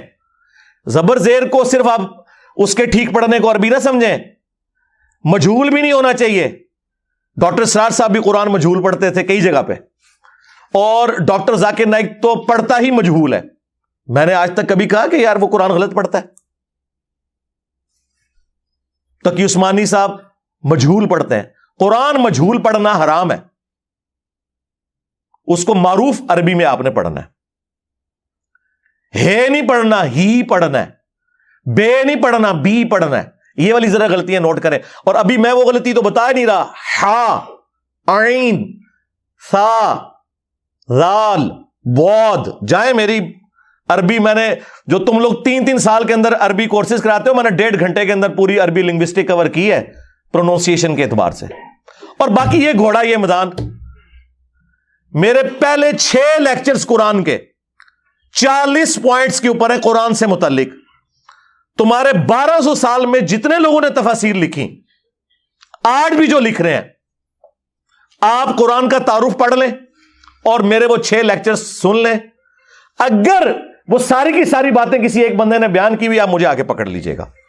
بھائی محنت کی ہے میں نے, کیا جدید اور کیا قدیم, ہر چیز جو قرآن سے ریلیٹڈ تھی میں نے پہلے 6 لیکچرز میں بیان کی. اس کے بعد میرا پورا لیکچر سورۃ الفاتحہ کے اوپر ہے. آپ دنیا جہان کے سورۃ الفاتحہ اور توحید سے متعلق لیکچر سن لیں, اور میرا وہ ایک لیکچر سورۃ الفاتحہ کے اوپر جو میں نے دیا ہے اور جو میں نے وسوسے کلیئر کیے ہیں, جس کی وجہ سے لاکھوں لوگوں کی توحید الحمدللہ سیٹل ہوئی ہے, وہ ان کی ساری لکھی ہوئی تفاسیر, ساری ریکارڈڈ تفاسیر کے اوپر بھاری. یہ میں کوئی تکبر کے طور پہ بات نہیں کر رہا, میں آپ کو ریئل ٹائم بتا رہا ہوں. پھر سورۃ البقرہ, یہ تو کوئی شاید کسی ایک صورت میں کوئی ایسا جملہ بولیں کہ جو کسی کے اوپر اثر کرے. ہم تو ہر قرآن کلاس کی ہر آیت کی تفسیر میں اس پیشن کے ساتھ چیزیں بیان کرتے ہیں کہ لاکھوں لوگوں کی دنیا بدل رہی ہے اللہ کے فضل سے. چیک کر لیں, میں تو کہتا ہوں چیک کریں, لگائیں میری بھی تفسیر, ڈاکٹر اسرار کی بھی, ڈاکٹر فرحت ہاشمی کی بھی, اور باقی ان کے جو مرے ہوئے بزرگوں کی بھی تفسیریں پڑھ کے دیکھ لیں, تو آپ کو ساروں کا نالج ایک جگہ, اور پھر ایک ایک ریفرنس کے ساتھ کہ حدیث بخاری میں ہے, یہ مسلم میں ہے, کوئی اس میں آپ کو من گھڑت باتیں, قصے, کہانیاں نہیں ملیں گی. مودودی صاحب کی تفہیم القرآن جو کہ صرف لکھی ہوئی تھی اور چند پڑھے لکھے لوگوں تک پہنچی تھی, اس کو ویڈیوز کی شکل میں بیان القرآن میں جب ڈاکٹر اسرار صاحب نے ریکارڈ کروایا تو وہ کہاں تک پہنچی ہے. اور پھر اس میں نے جو ویلیو ایڈیشن کی ہے, ڈاکٹر صاحب تو 1 یا 2 آیات یا کوئی 10 حدیثیں بیان کرتے تھے تو اس میں سے 8 ضعیف روایتیں بیان کر جاتے تھے. میں نے بخاری, مسلم, باقی کتابوں سے نہ صرف وہ بیان کی بلکہ ایک کام ایسا کیا جو کسی نے بھی نہیں کیا, کہ تمام اختلافی موضوعات میں نے قرآن تفسیر میں ریکارڈ کروا دی ہیں. ہم نے ایک ایک ٹاپک پہ بتایا کہ یہ آیت فلاں کی دلیل ہے, یہ آیت فلاں فرقے کی دلیل ہے، وہ اس میں سے یہ صحیح رزلٹ نکالتا ہے، وہ اس میں سے یہ صحیح نکالتا ہے، فلاں اس میں سے فلاں غلط رزلٹ نکالتا ہے، اور آپٹیمل سولوشن یہ ہے. یہ کام اس پلانٹ ارتھ پہ ہم سے پہلے نہ مرے ہوئوں میں نہ زندہ لوگوں میں کسی نے کیا ہے. آپ تفسیریں کھول کے پڑھ لیں. میں نے اگر سورۃ الانعام کی آیت نمبر 50 آئی ہے نا تو 4 گھنٹے اس میں بولوں، علم غیب کا مسئلہ کور کیا، حاضر و ناظر کا کور کیا. اگر سورۃ الرعد کی آیت نمبر 28 آئی ہے نا، الا بذکر اللہ تطمئن القلوب، تو سرکار 6 لیکچر میں نے ریکارڈ کروائے ہیں قرآن کی سورتوں کے فضائل کے اوپر، اذکار کے اوپر، صبح شام کے، اور ایک ایک تفصیل اللہ کے فضل سے. یہ فرق ہے. اسی ہم کہتے ہیں آپ ہماری تفسیر بھی دیکھیں، باقیوں کی دیکھیں، آپ کو زمین و آسمان کا فرق انشاءاللہ تعالی نظر آ جائے گا. میں حالانکہ پورے لیکچرز دے سکتا ہوں ان کے پرانے بزرگوں کے بارے میں بھی اور موجودہ بزرگوں کے بارے میں بھی کہ کیا کیا بلنڈر انہوں نے کیے ہیں، لیکن ہم یہ نہیں کہتے. سب کا رائٹ ہے یار، آپ بات سنیں. دنیا میں صرف میں ہوں جو یہ کہتا ہوں سب کی بات سنیں، اور اس کے بعد جو بات آپ کو قرآن و سنت کے مطابق لگتی ہے لے لیں، جو نہیں لگتی وہ چھوڑ دیں. یہ کہتے ہیں آپ سب کو سنیں، انجینئر کو نہ سنیں. یہ کیوں کہہ رہے ہیں آپ خود سمجھ لیں بھئی. اگر آپ سچے ہو، کل تک تو وہابی کہتے تھے کہ جی آپ ڈائریکٹ بخاری پڑھیں، دیکھیں ہمارے نماز کا طریقہ نکلتا ہے. انہیں کیا پتا تھا 2812 نکل آئے گی، تقتلہ الفئۃ الباغیہ یدعوہم الی اللہ ویدعونہ الی النار. ان کو تو پتہ نہیں تھا یہ کیا کام ہمارے ساتھ ٹھکنا ہے. یہ تو ان کے لیے ایک مصیبت کھڑی ہوگی. وہ تو بےچارے اس کی ہیٹ. اب میں نے ان کو کہا تھا کہ تمہارے تابوت کا آخری کیل ہے یہ بخاری کی حدیث، اور تمہاری قبر کے اوپر لگا ہوا کتبہ جس میں لکھا ہے کہ ان کی موت اس فرقے کی 2812 کی وجہ سے ہوئی ہے، اللہ کے فضل سے. اور میں نے بڑی سمجھداری کے ساتھ ان کے سب سے بڑے بزرگوں سے ویڈیو میں ریکارڈنگ کروا لی تھی اس حدیث کی. شیخ زبیل عزیز صاحب کے ساتھ میں بیٹھا ہوا ہوں اور بیچ میں بول بھی رہا ہوں. ٹھیک ہے، وہ کچھ غلطیاں کر رہے تھے، وہ میں ہائی لائٹ کر رہا ہوں. اس زمانے میں 2009 کے اندر تمہارے سب سے بڑے محدث جو میرے استاد بھی ہیں، ان کو میں لکواں دے رہا ہوں. وہ پرچیاں پڑھ رہے ہیں، میں پرچی کی غلطیاں بتا رہا ہوں، اور وہ ساتھ ساتھ کہہ رہے ہیں ہاں اس طرح نہیں اس طرح. تم لوگوں کی کیا اوقات ہے یہ نا. وہ ویڈیو ریکارڈنگ بھی میں لگا دوں گا. عمار بن یاسر رضی اللہ عنہ کو رسول اللہ صلی اللہ علیہ وسلم نے فرمایا تھا کہ تمہیں ایک باغی گروہ قتل کرے گا. یہ حدیث بالکل صحیح ہے بخاری میں. صحیح بخاری تقتل الفئۃ الباغیہ، متواتر حدیث ہے. سیدنا عمار رضی اللہ عنہ کو باغی گروہ قتل کرے گا. آگے لکھا ہے کہ وہ حضرت امیر معاویہ رضی اللہ کے گروہ کی طرف سے قتل ہوئے. نہیں، حضرت امیر معاویہ کے گروہ کی طرح یہ غلط ہے. سیدنا علی رضی اللہ تعالیٰ عنہ کے فوج میں وہ موجود تھے، ان کے گروہ میں، ان کے لشکر میں موجود تھے، اور قتل کرنے والے جو تھے وہ سامنے والے شامی لشکر میں تھے. اور قتل کرنے والا جو تھا ابو الغادیہ تھا. ابو الغادیہ شامی امیر معاویہ رضی اللہ کے لشکر میں تھا ابو الغادیہ. تو ابو الغادیہ جو ہے، اچھا تو اب یہ باغی والا جو ہے ہم فتویٰ نہیں لگاتے ہیں بھائی. اس مسئلے میں یہ ہے کہ صحابہ کرام دونوں طرف صحابہ کرام تھے، مسئلہ اجتہادی تھا. اجتہادی خطا کی وجہ سے جو ہے وہ یہ کہہ سکتے ہیں کہ بھائی سیدنا علی رضی اللہ تعالیٰ کا گروہ جو ہے وہ اقرب الی الحق ہے، وہ حق پر ہے. دوسرا جو گروہ ہے، اگر کوئی اس کو باغی کسی نے کہا بھی نا تو وہ خطا اجتہادی کے معنی میں، یعنی باغی جو ہے وہ کافر نہیں ہوتا ہے. باغی مسلمان بھی ہو سکتا ہے. قرآن کی آیت ہے وَإِن طَائِفَتَانِ مِنَ الْمُؤْمِنِينَ اقْتَتَلُوا فَأَصْلِحُوا بَيْنَهُمَا. مومنوں کی دو جماعتیں. تو ہم پھر بھی سیدنا معاویہ رضی اللہ تعالیٰ عنہ یا ان کی جماعت کو باغی نہیں کہتے بھائی. لیکن یہ بات بالکل صحیح ہے کہ سیدنا عمار رضی اللہ تعالیٰ عنہ کو باغی جماعت قتل کرنے والی حدیث بالکل صحیح ہے. اور یہ صحیح حدیث ایک سناؤں. نبی کریم صلی اللہ علیہ وسلم فرمایا تھا کہ میری بیویوں میں سے کون سی بیوی ہے جس پر حوض کے کتے بھونکیں گے. صحیح ہے یہ. جب عائشہ صدیقہ اپنے ساتھیوں کے ساتھ لشکر کے ساتھ جا رہی تھی حوض سے تو وہاں کتے بھونکے بہت زیادہ. یہ غیب کی خبر پوری ہوئی، ثابت ہوئی. اس لیے ہم کہتے ہیں کہ نبی کریم صلی اللہ علیہ وسلم کو جو اللہ نے غیب بتایا تھا وہ جانتے تھے وہی کے ذریعے. تو عائشہ صدیقہ نے پوچھا یہ کون جگہ؟ فرمایا یہ حوض ہے. انہوں نے کہا فرمایا مجھے تو حدیث یاد آ گئی، میں واپس آنا چاہتی ہوں. تو انہوں نے کہا کہ نہیں، اللہ مسلمانوں میں صلح کرا دے. یعنی مسئلہ صلح کا تھا، جنگ کا نہیں تھا. پھر جنگ ہوئی اور وہ پیشن گوئی پوری ہوئی. پھر انہی کے شاگرد غلام مصطفیٰ ظہیر صاحب، انہوں نے تو خود ہی ریکارڈنگ کر دی. انہوں نے حدیث پڑھ کے بتایا کہ حدیث ٹھیک ہے، اور یہ بھی مانا کہ میں نے پہلے غلطی کی وجہ سے کہہ دیا تھا کہ خوارج نے قتل کیا تھا سیدنا عمار کو، لیکن یہ ابو الغادیہ سے ہی ہوئے تھے، تو مجھ سے غلطی ہوگی اور میں اس پہ رجوع کرتا ہوں، اور اس میں کوئی آر بھی مجھے نہ دلائے، مسئلہ ختم ہو گیا۔ آپ نے فرمایا وَيْحَ عَمَّارَ تَقْتُلُ الْفِئَةُ الْبَاغِيَةَ يَدْعُوهُمْ إِلَى الْجَنَّةِ وَيَدْعُونَهُ إِلَى النَّارِ۔ عمار کی کیا بات ہے، ایک باغی گروہ ان کو شہید کر دے گا اور وہ اس باغی گروہ کو جنت کی طرف بلاتے ہوں گے، اور وہ باغی گروہ ان کو جہنم کی طرف بلائے گا۔ یہ نبی کریم صلی اللہ علیہ وسلم کا فرمان ہے، اور اس پر ہمارا ایمان ہے کہ یہ صحیح روایت ہے، صحیح بخاری میں 447 اور صحیح مسلم میں 2915 نمبر پہ۔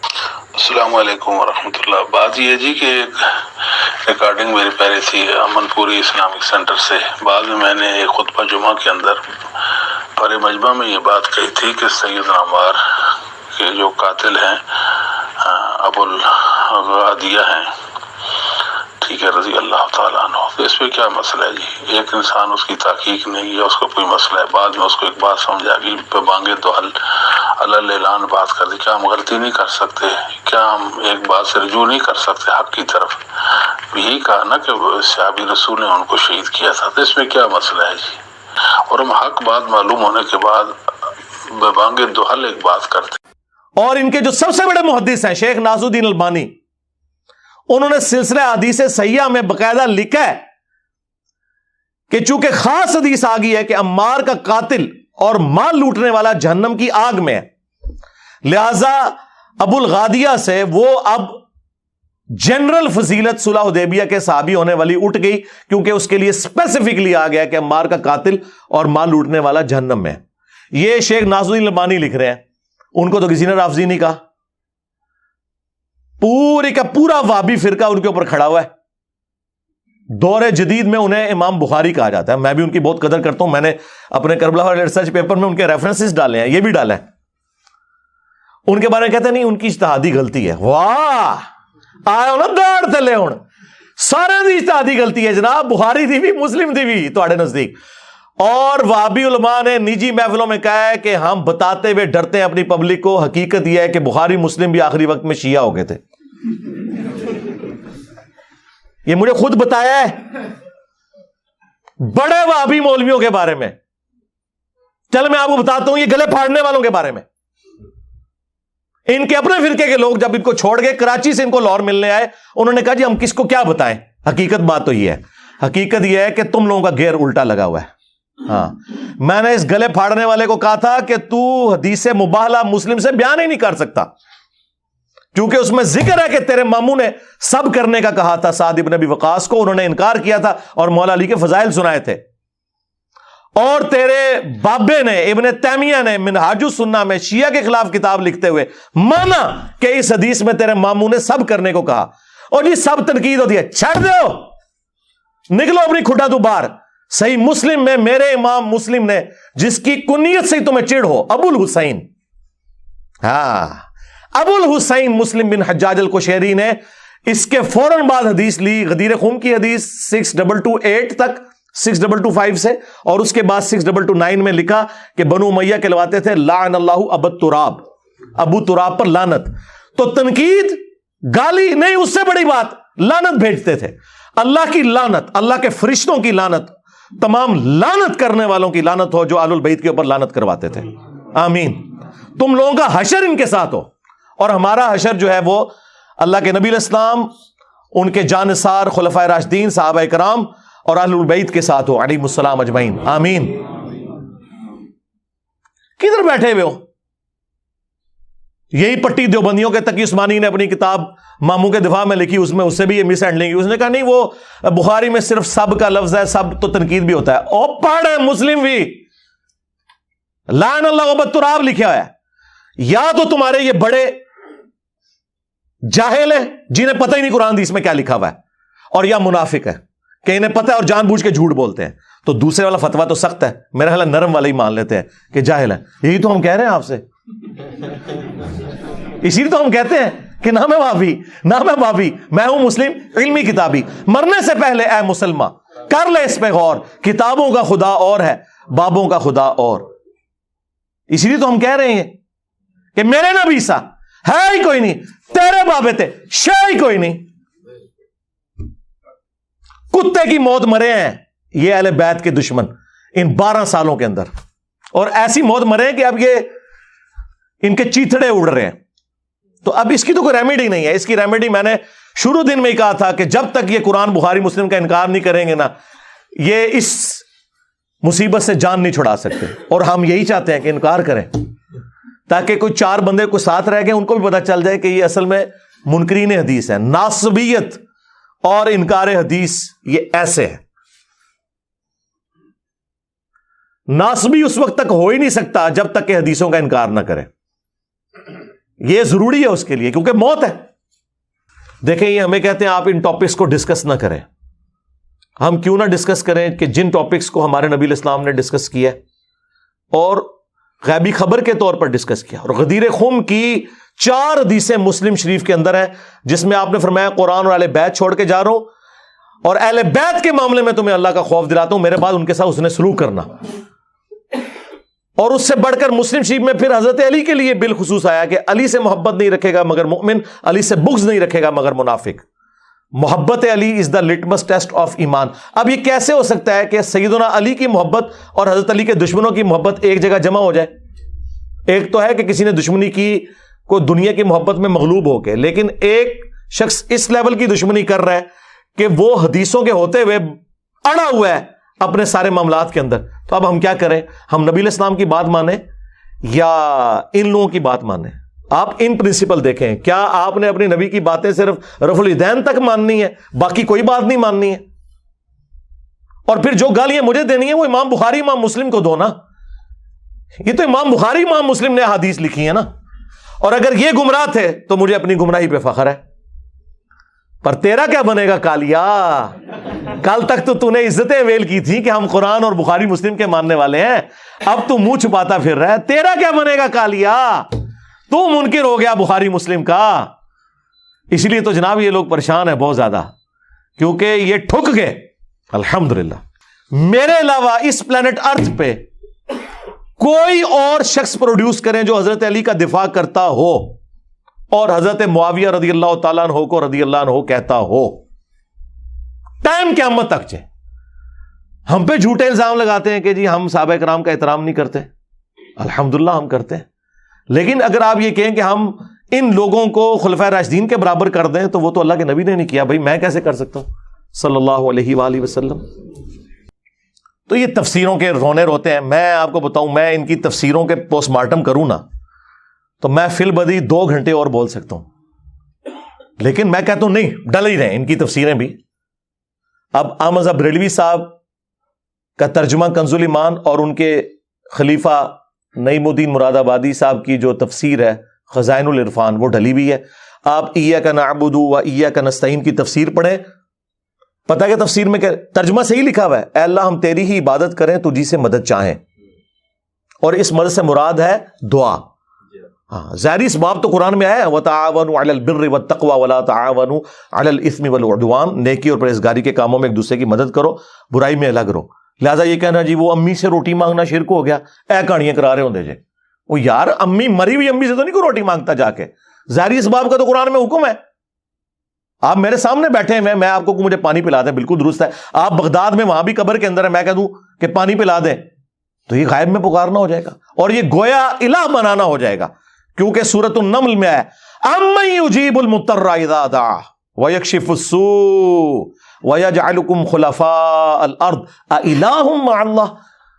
بھلا بتاؤ تو کون ہے جو مصیبت اور اضطراب میں گھرے ہوئے شخص کی فریاد کو سنتا ہے اور اس سے تکلیف کو دور کر دیتا ہے اور تمہیں زمین پر اگلوں کا خلیفہ کرتا ہے؟ کیا اللہ کے ساتھ کوئی اور الہ بھی ہے جس کی کوالٹیز ہوں؟ تو سیدھے سیدھے یہ شرک کی طرف لے جانے والی بات ہے. انہوں نے تفسیر میں لکھا ہوا ہے اور اسلام 360 میں ڈلی ہوئی ہے. میں نے نہیں کہا کہ نکالیں, اور نہ کسی وہابی کی جرت ہوئی ہے کہ کہیں کہ نکالو. انہوں نے لکھا ہے کہ جو اولیاء اللہ سے بھی مانگا جاتا ہے نا, یہ بھی اللہ ہی سے مانگنا ہے کیونکہ پیچھے اللہ ہی ہے. ہاں اندازہ کریں, توحید کی باری آئے تو پیچھے اللہ, سنت پہ چلنے کی باری آئے تو آگے بابے کہتے ہیں پیچھے حضور ہی نے. اللہ بھی پیچھے, رسول بھی پیچھے. اللہ کے بندو ڈر جاؤ, عزتیں اویل کی ہیں تم نے اللہ اور اس کے رسول کے نام کے اوپر, چندے بٹورے ہیں, جائیدادیں بنائی ہیں اللہ اور اس کے رسول کے نام کے اوپر عز و جل و صلی اللہ علیہ وآلہ وسلم. سواریاں سوار کی ہیں مکے اور مدینے کے نام کے اوپر اور پھینکی ہیں جا کے دیوبند شریف، بریلی شریف، اجمیر شریف، بغداد شریف میں. غدار ہو تم اپنے نبی کے، بالکل ہمیں کوئی شک نہیں ہے. اس لیے آپ ہمارے پیشن کے لیول کو دیکھ رہے ہیں کہ دن بدن رائز کر رہا ہے، کیونکہ دن بدن ہم پہ حقیقت کھل رہی ہے کہ میرے نبی سا ہے ہی کوئی نہیں، تیرے بابے تھے شے ہی کوئی نہیں. غداریاں کی ہیں تم لوگوں نے. یہ جناب نیچے تفسیر ہوئی ہے دیوبندیوں کی تفسیر عثمانی جو کئی سال سعودیہ مفت حاجیوں کو دیتا رہا. محمود الحسن دیوبندی کا ترجمہ تھا اور شبیر احمد عثمانی کی تفسیر تھی جنہوں نے محمد علی جناح رحمہ اللہ کا جنازہ پڑھایا تھا. اور یہ تقی عثمانی کے ابا جی نے جو عثمانی لگایا نا اپنے اس بیٹے کے نام کے ساتھ، وہ شبیر احمد عثمانی صاحب کی نسبت سے لگایا تھا. ان کا حال میں آپ کو بتاتا ہوں تو تقی عثمانی اور ان کے ابا جی مفتی شفیع صاحب تشاہی کوئی نہیں. انہوں نے تفسیر عثمانی لکھی محمود الحسن دیوبندی کے ترجمے کے ساتھ حاشیے میں کئی جگہ بلنڈرز ہیں. سورہ لقمان کی آیت نمبر 14 میں واضح آیا کہ جو بچے کا دودھ چھڑانے کی عمر ہے وہ 2 سال ہے. نیچے وہ حاشیے میں لکھتے ہیں کہ قرآن میں تو 2 سال آئی ہے، سورۃ البقرہ میں بھی، سورہ لقمان میں بھی، لیکن امام ابو حنیفہ کے نزدیک یہ 2.5 سال ہے. ہو سکتا ہے ان کے پاس بھی کوئی دلیل ہو. اللہ اکبر. اون تک تے کہندے سن ساڈی بغیر رفع الیدین والی حدیثاں گم گئیاں، آیتاں بھی تہاڈیاں گم گئیاں نے. کون سی ایسی دلیل امام حنیفہ کے پاس ہے جو قرآن کے خلاف ہے؟ اور تو خود مان رہے کہ قرآن میں سورۃ البقرہ اور سورہ لقمان میں دودھ چھڑانے کی عمر آئی ہے 2 سال. اب کون سی بات رہ گئی ہے؟ حدیث میں تو کوئی نہیں. بخاری مسلم میں حدیث موجود ہے کہ رضاعت جو ہے وہ بھوک کی عمر تک ہے اور وہ 2 سال ہے. حدیث میں بھی 2 سال ہے. کہتا ہو سکتا ہے، یعنی اتنی ان کی جرت نہیں یہ کہہ دیں کہ بھائی ہمارے بزرگوں کو غلطی لگ گئی. نہیں. اور کہتا ہے نہیں جی وہ سورۃ الاحقاف میں ایک آیت موجود ہے کہ وہ 30 مہینے ہے تو 30 مہینے 2.5 سال بنتے ہیں. واہ، تمہارے ابوں کو تو 1200 سال میں کوئی دلیل نہ ملی، آج کے چوزے آ کے یہ بات کر رہے ہیں. تمہارے ابوں کو کم از کم اتنی شرم حیا تھی کہ انہوں نے قرآن کی اس حوالے سے تحریف نہیں کی، ورنہ آج لمحہ پایا ہوتا میں انہوں نے. وہ تو لکھا ہے کہ اس عورت کا یعنی تمہاری ماں کا حمل یعنی تمہیں اٹھانا مشقت سے اپنے پیٹ میں اور دودھ چھڑانا یہ 30 مہینے بنتا ہے. یعنی وہ 2 + 9 منتھ جو 33 بنتے ہیں، راؤنڈ آف کر کے وہ 30 بنتے ہیں. اور اس میں ایک سائنٹیفک فیکٹ بھی آ گیا سامنے کہ 6 مہینے کی پریگنینسی بھی ہو جاتی ہے، اور ایگزیکٹلی 6 مہینے بھی اگر ڈالے جائیں تو پھر پورے 30 بنے گے. اس پہ میری الگ سے ایک ویڈیو ریکارڈ ہے الحمدللہ.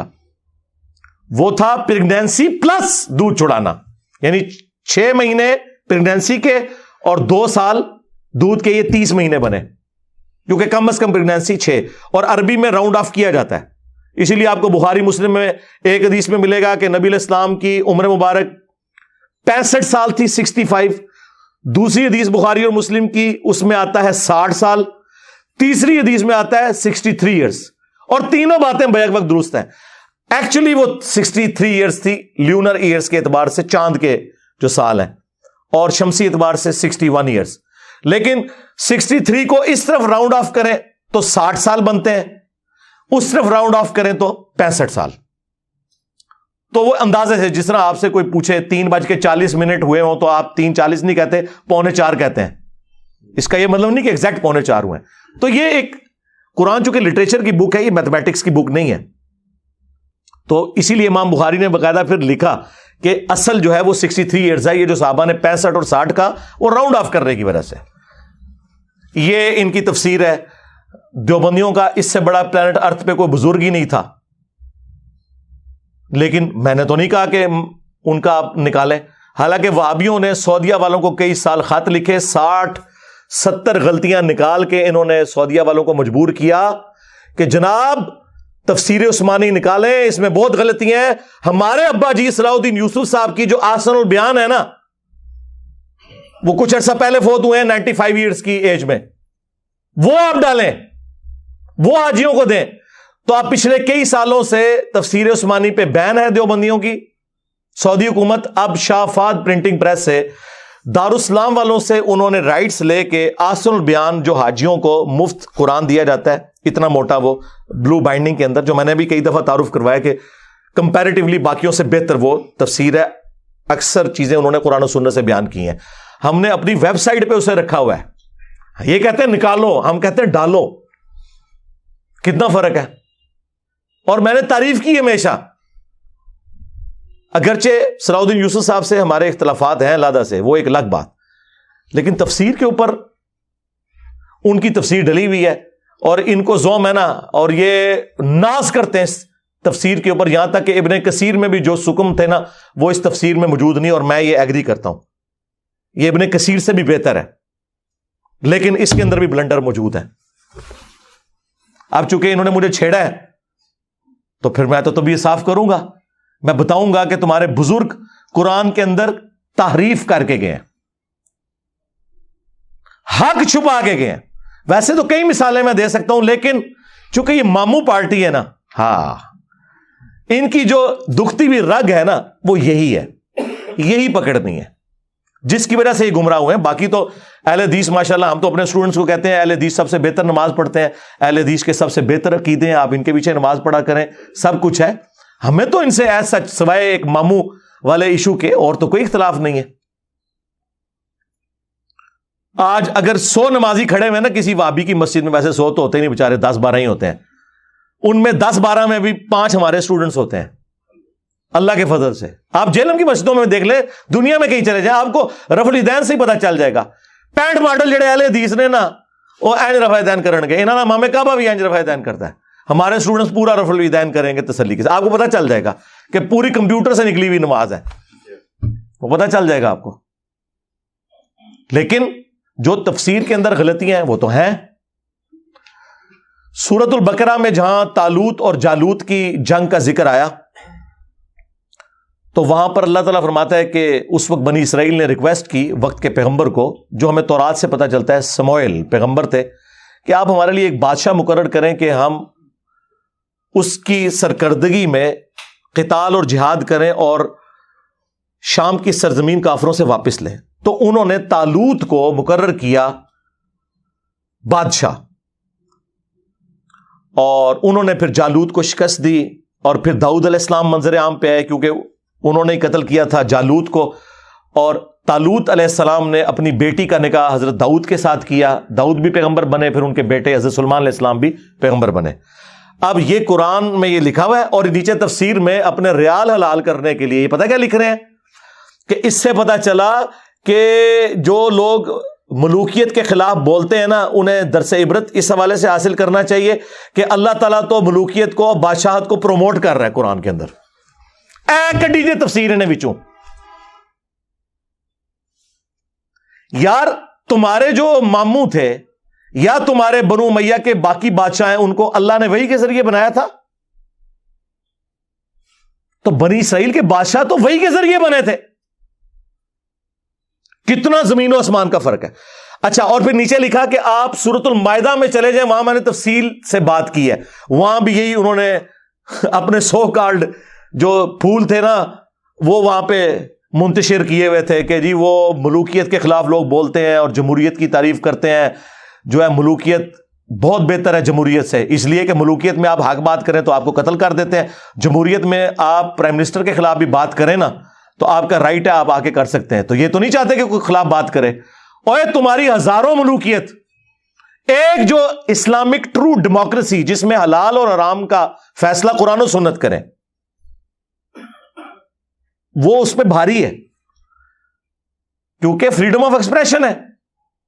تم بھی تو کہتے ہو یہ حدیث جمہور محدثین کے نزدیک صحیح ہے, تو وہاں جمہوریت آ جاتی ہے نا حلال کے دائرے میں, حرام کے. جو ویسٹرن ڈیموکریسی ہے وہ کفر ہے.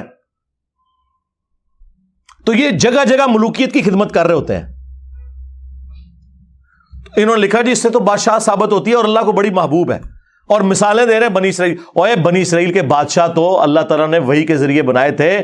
تمہارے جو بادشاہ جن کا تم دفاع کرتے ہو وہ تلوار کے زور کے اوپر, گن پوائنٹ کے اوپر مسلط ہوئے ہیں امت کے اوپر. کتنا فرق ہے.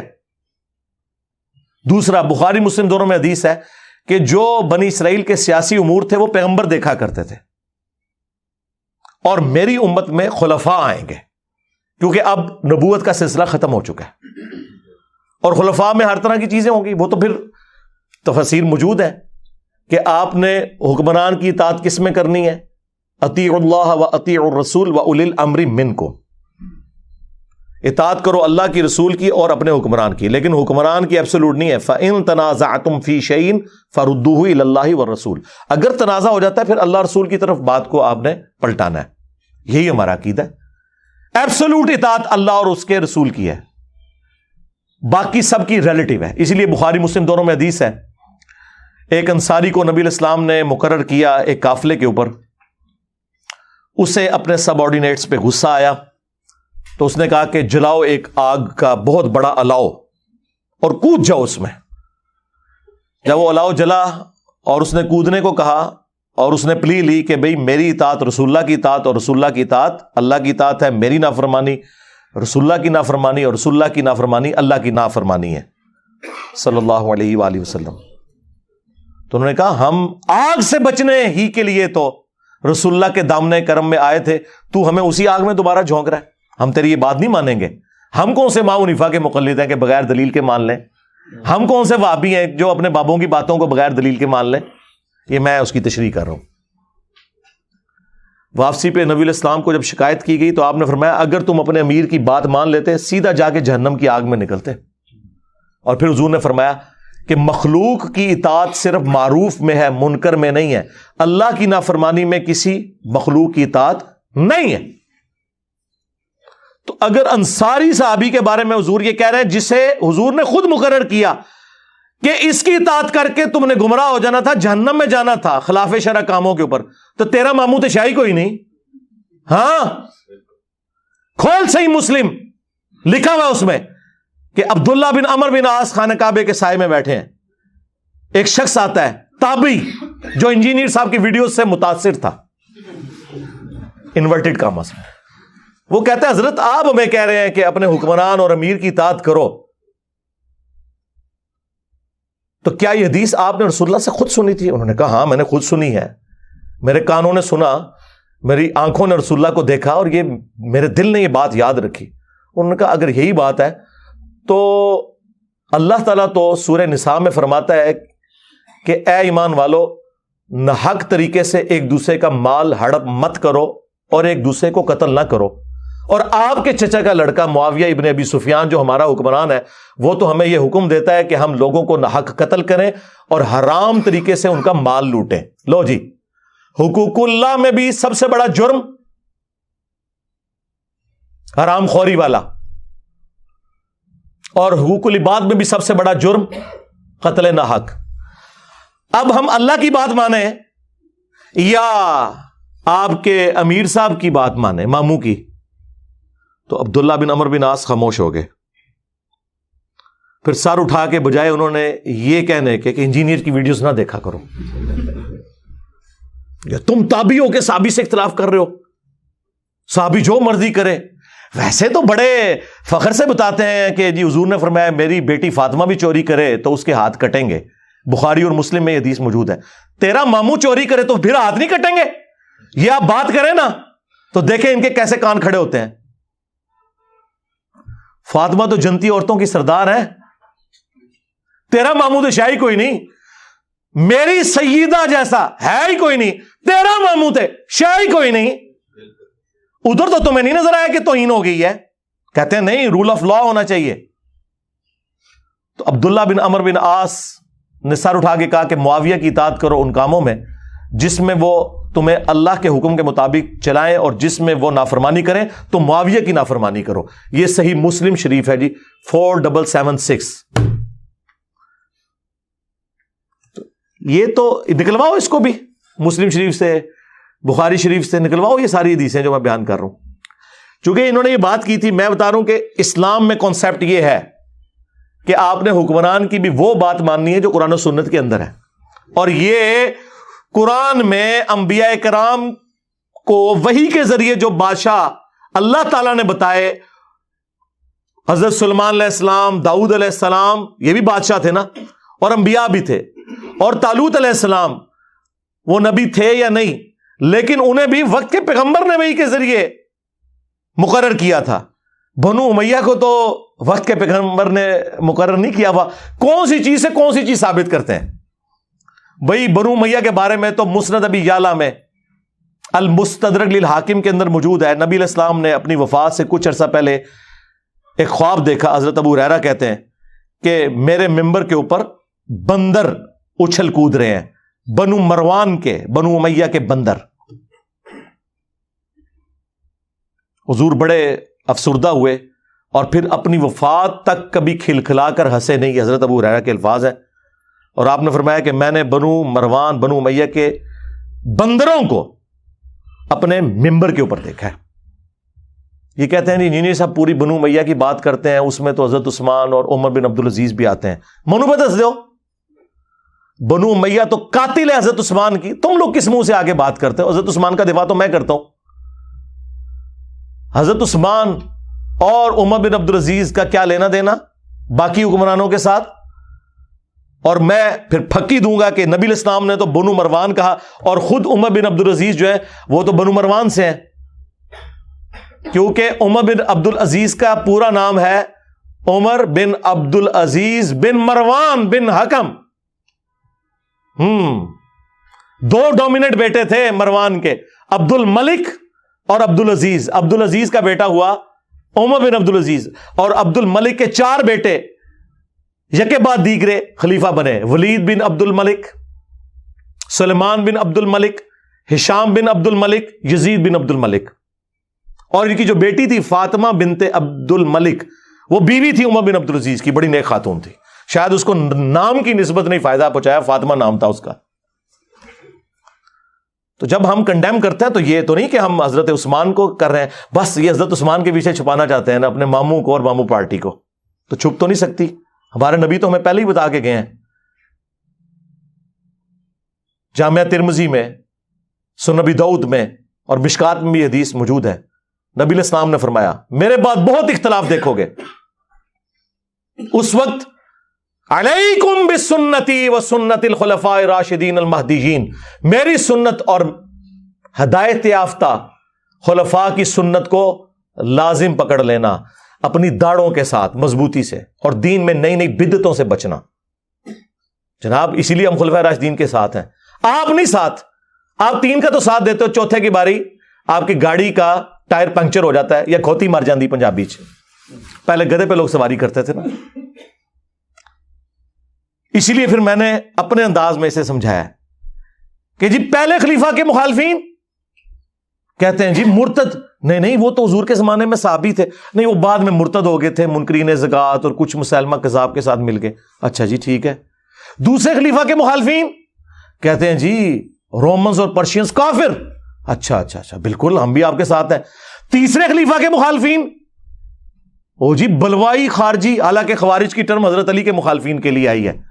یار وہ تو صلح حدیبیہ کے صحابی تھے، لیکن وہ جی اختلاف کیا نا جی انہوں نے، بلوائی تھے وہ، چلے ٹھیک ہے۔ چوتھے خلیفہ کے مخالفین رضی اللہ عنہ، ہیں کیوں؟ اب وہ کدھر کی حدیث کہ تم نے میری اور میرے خلفائے راشدین کی سنت کو لازم پکڑنا ہے؟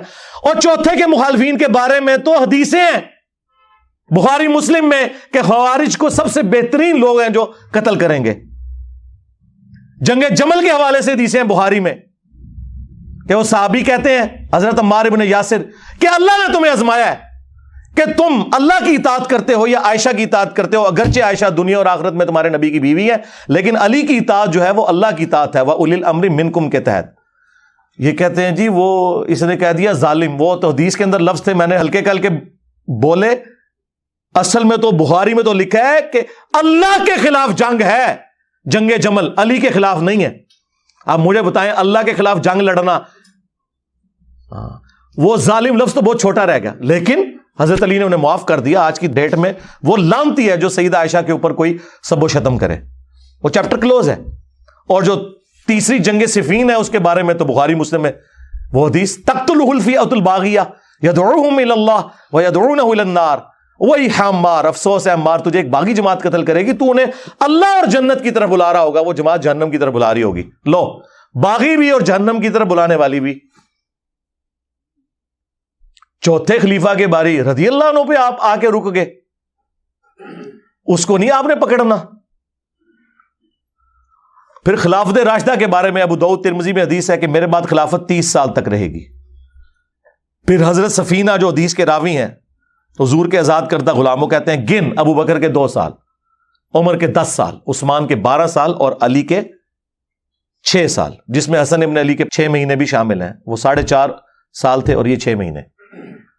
تو وہ صحیح تابعی کہتا ہے کہ یہ بنو امیہ کے لوگ، بنو زرقا، نیلی آنکھوں والے، یہ تو کہتے ہیں کہ علی علیہ السلام خلیفہ ہی نہیں ہے. یہ کہتے ہیں نہیں جی، خلیفہ تو حضرت علی کو وہ مانتے تھے، بس وہ ذرا قصاص عثمان کا مسئلہ تھا. جی کھول کے پڑھ لیں، خلیفہ بھی نہیں تھے مانتے. امام ابو داؤد نے لکھا ہے علی علیہ السلام کو یہ خلیفہ نہیں مانتے.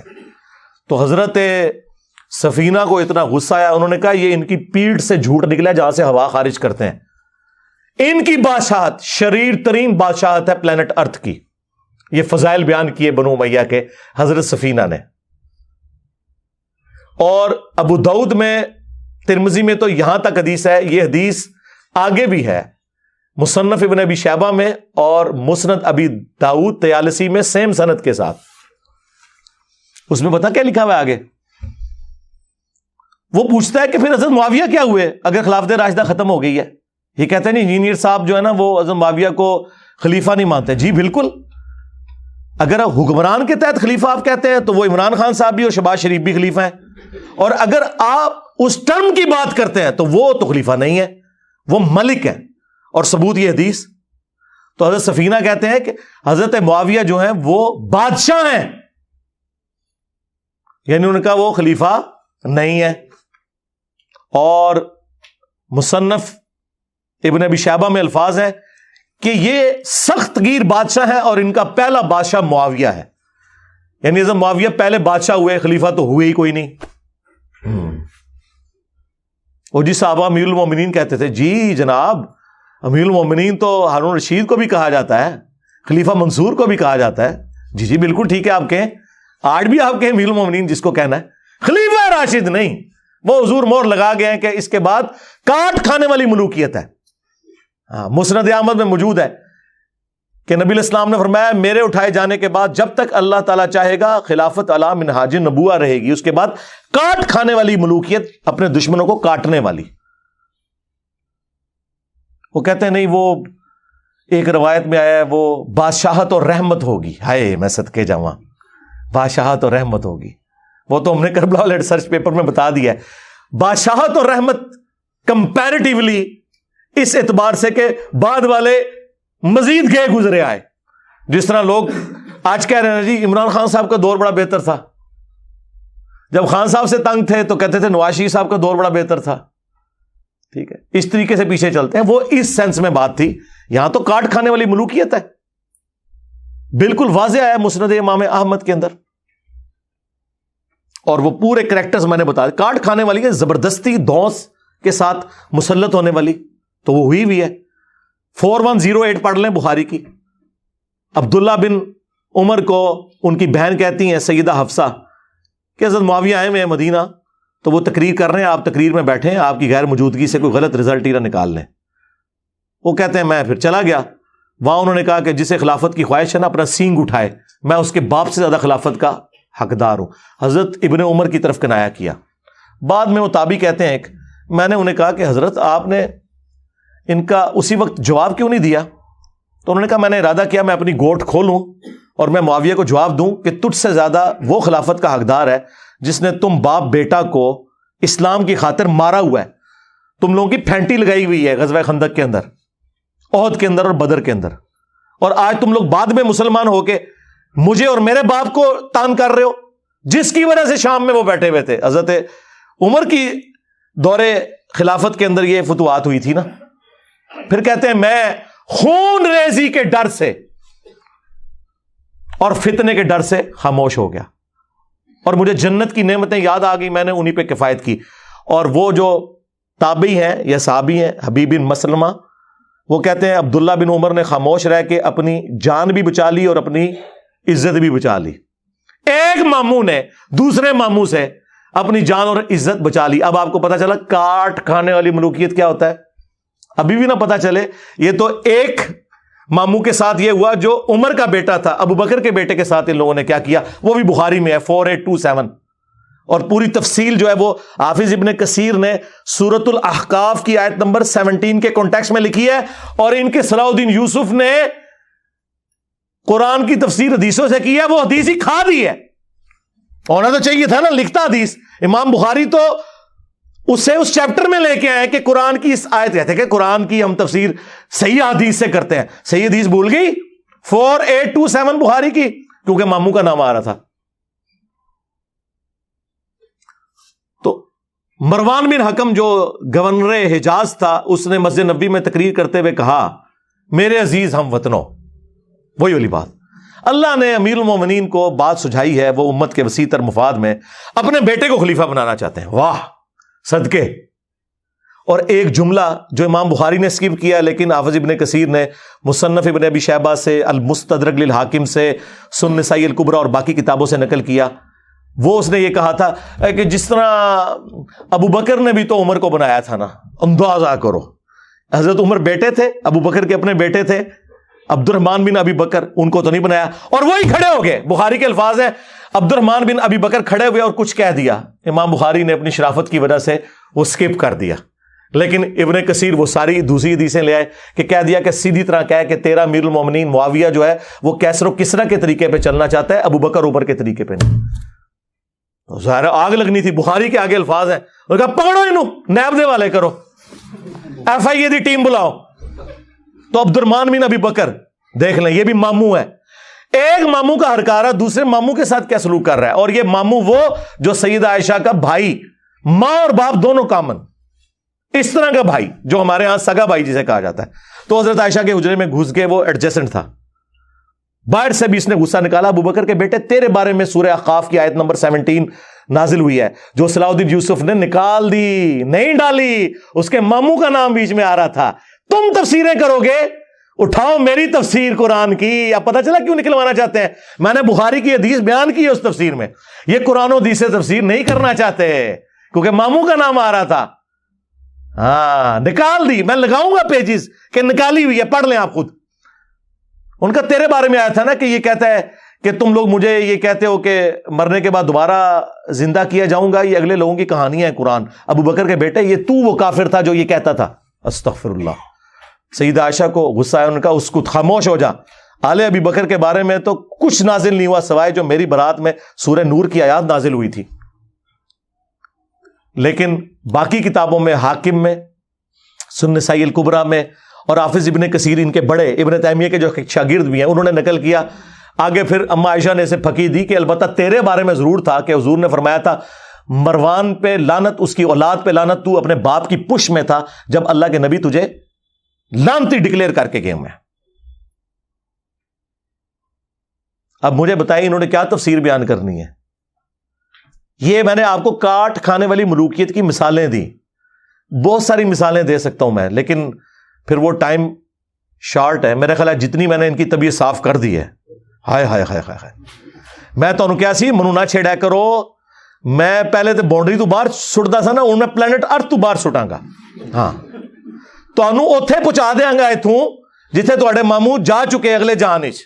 ہاں ماموں ماموں کرتے پیچھے پہنچو گے اتھے کہ ساڈی منجی ٹھوک دیتی ایک بندے نے. ٹھیک ہے. صلو علی محمد وآل محمد. اللہم صلی علی محمد وعلی آل محمد واصحاب محمد وازواج محمد اجمعین الی یوم الدین. آمین.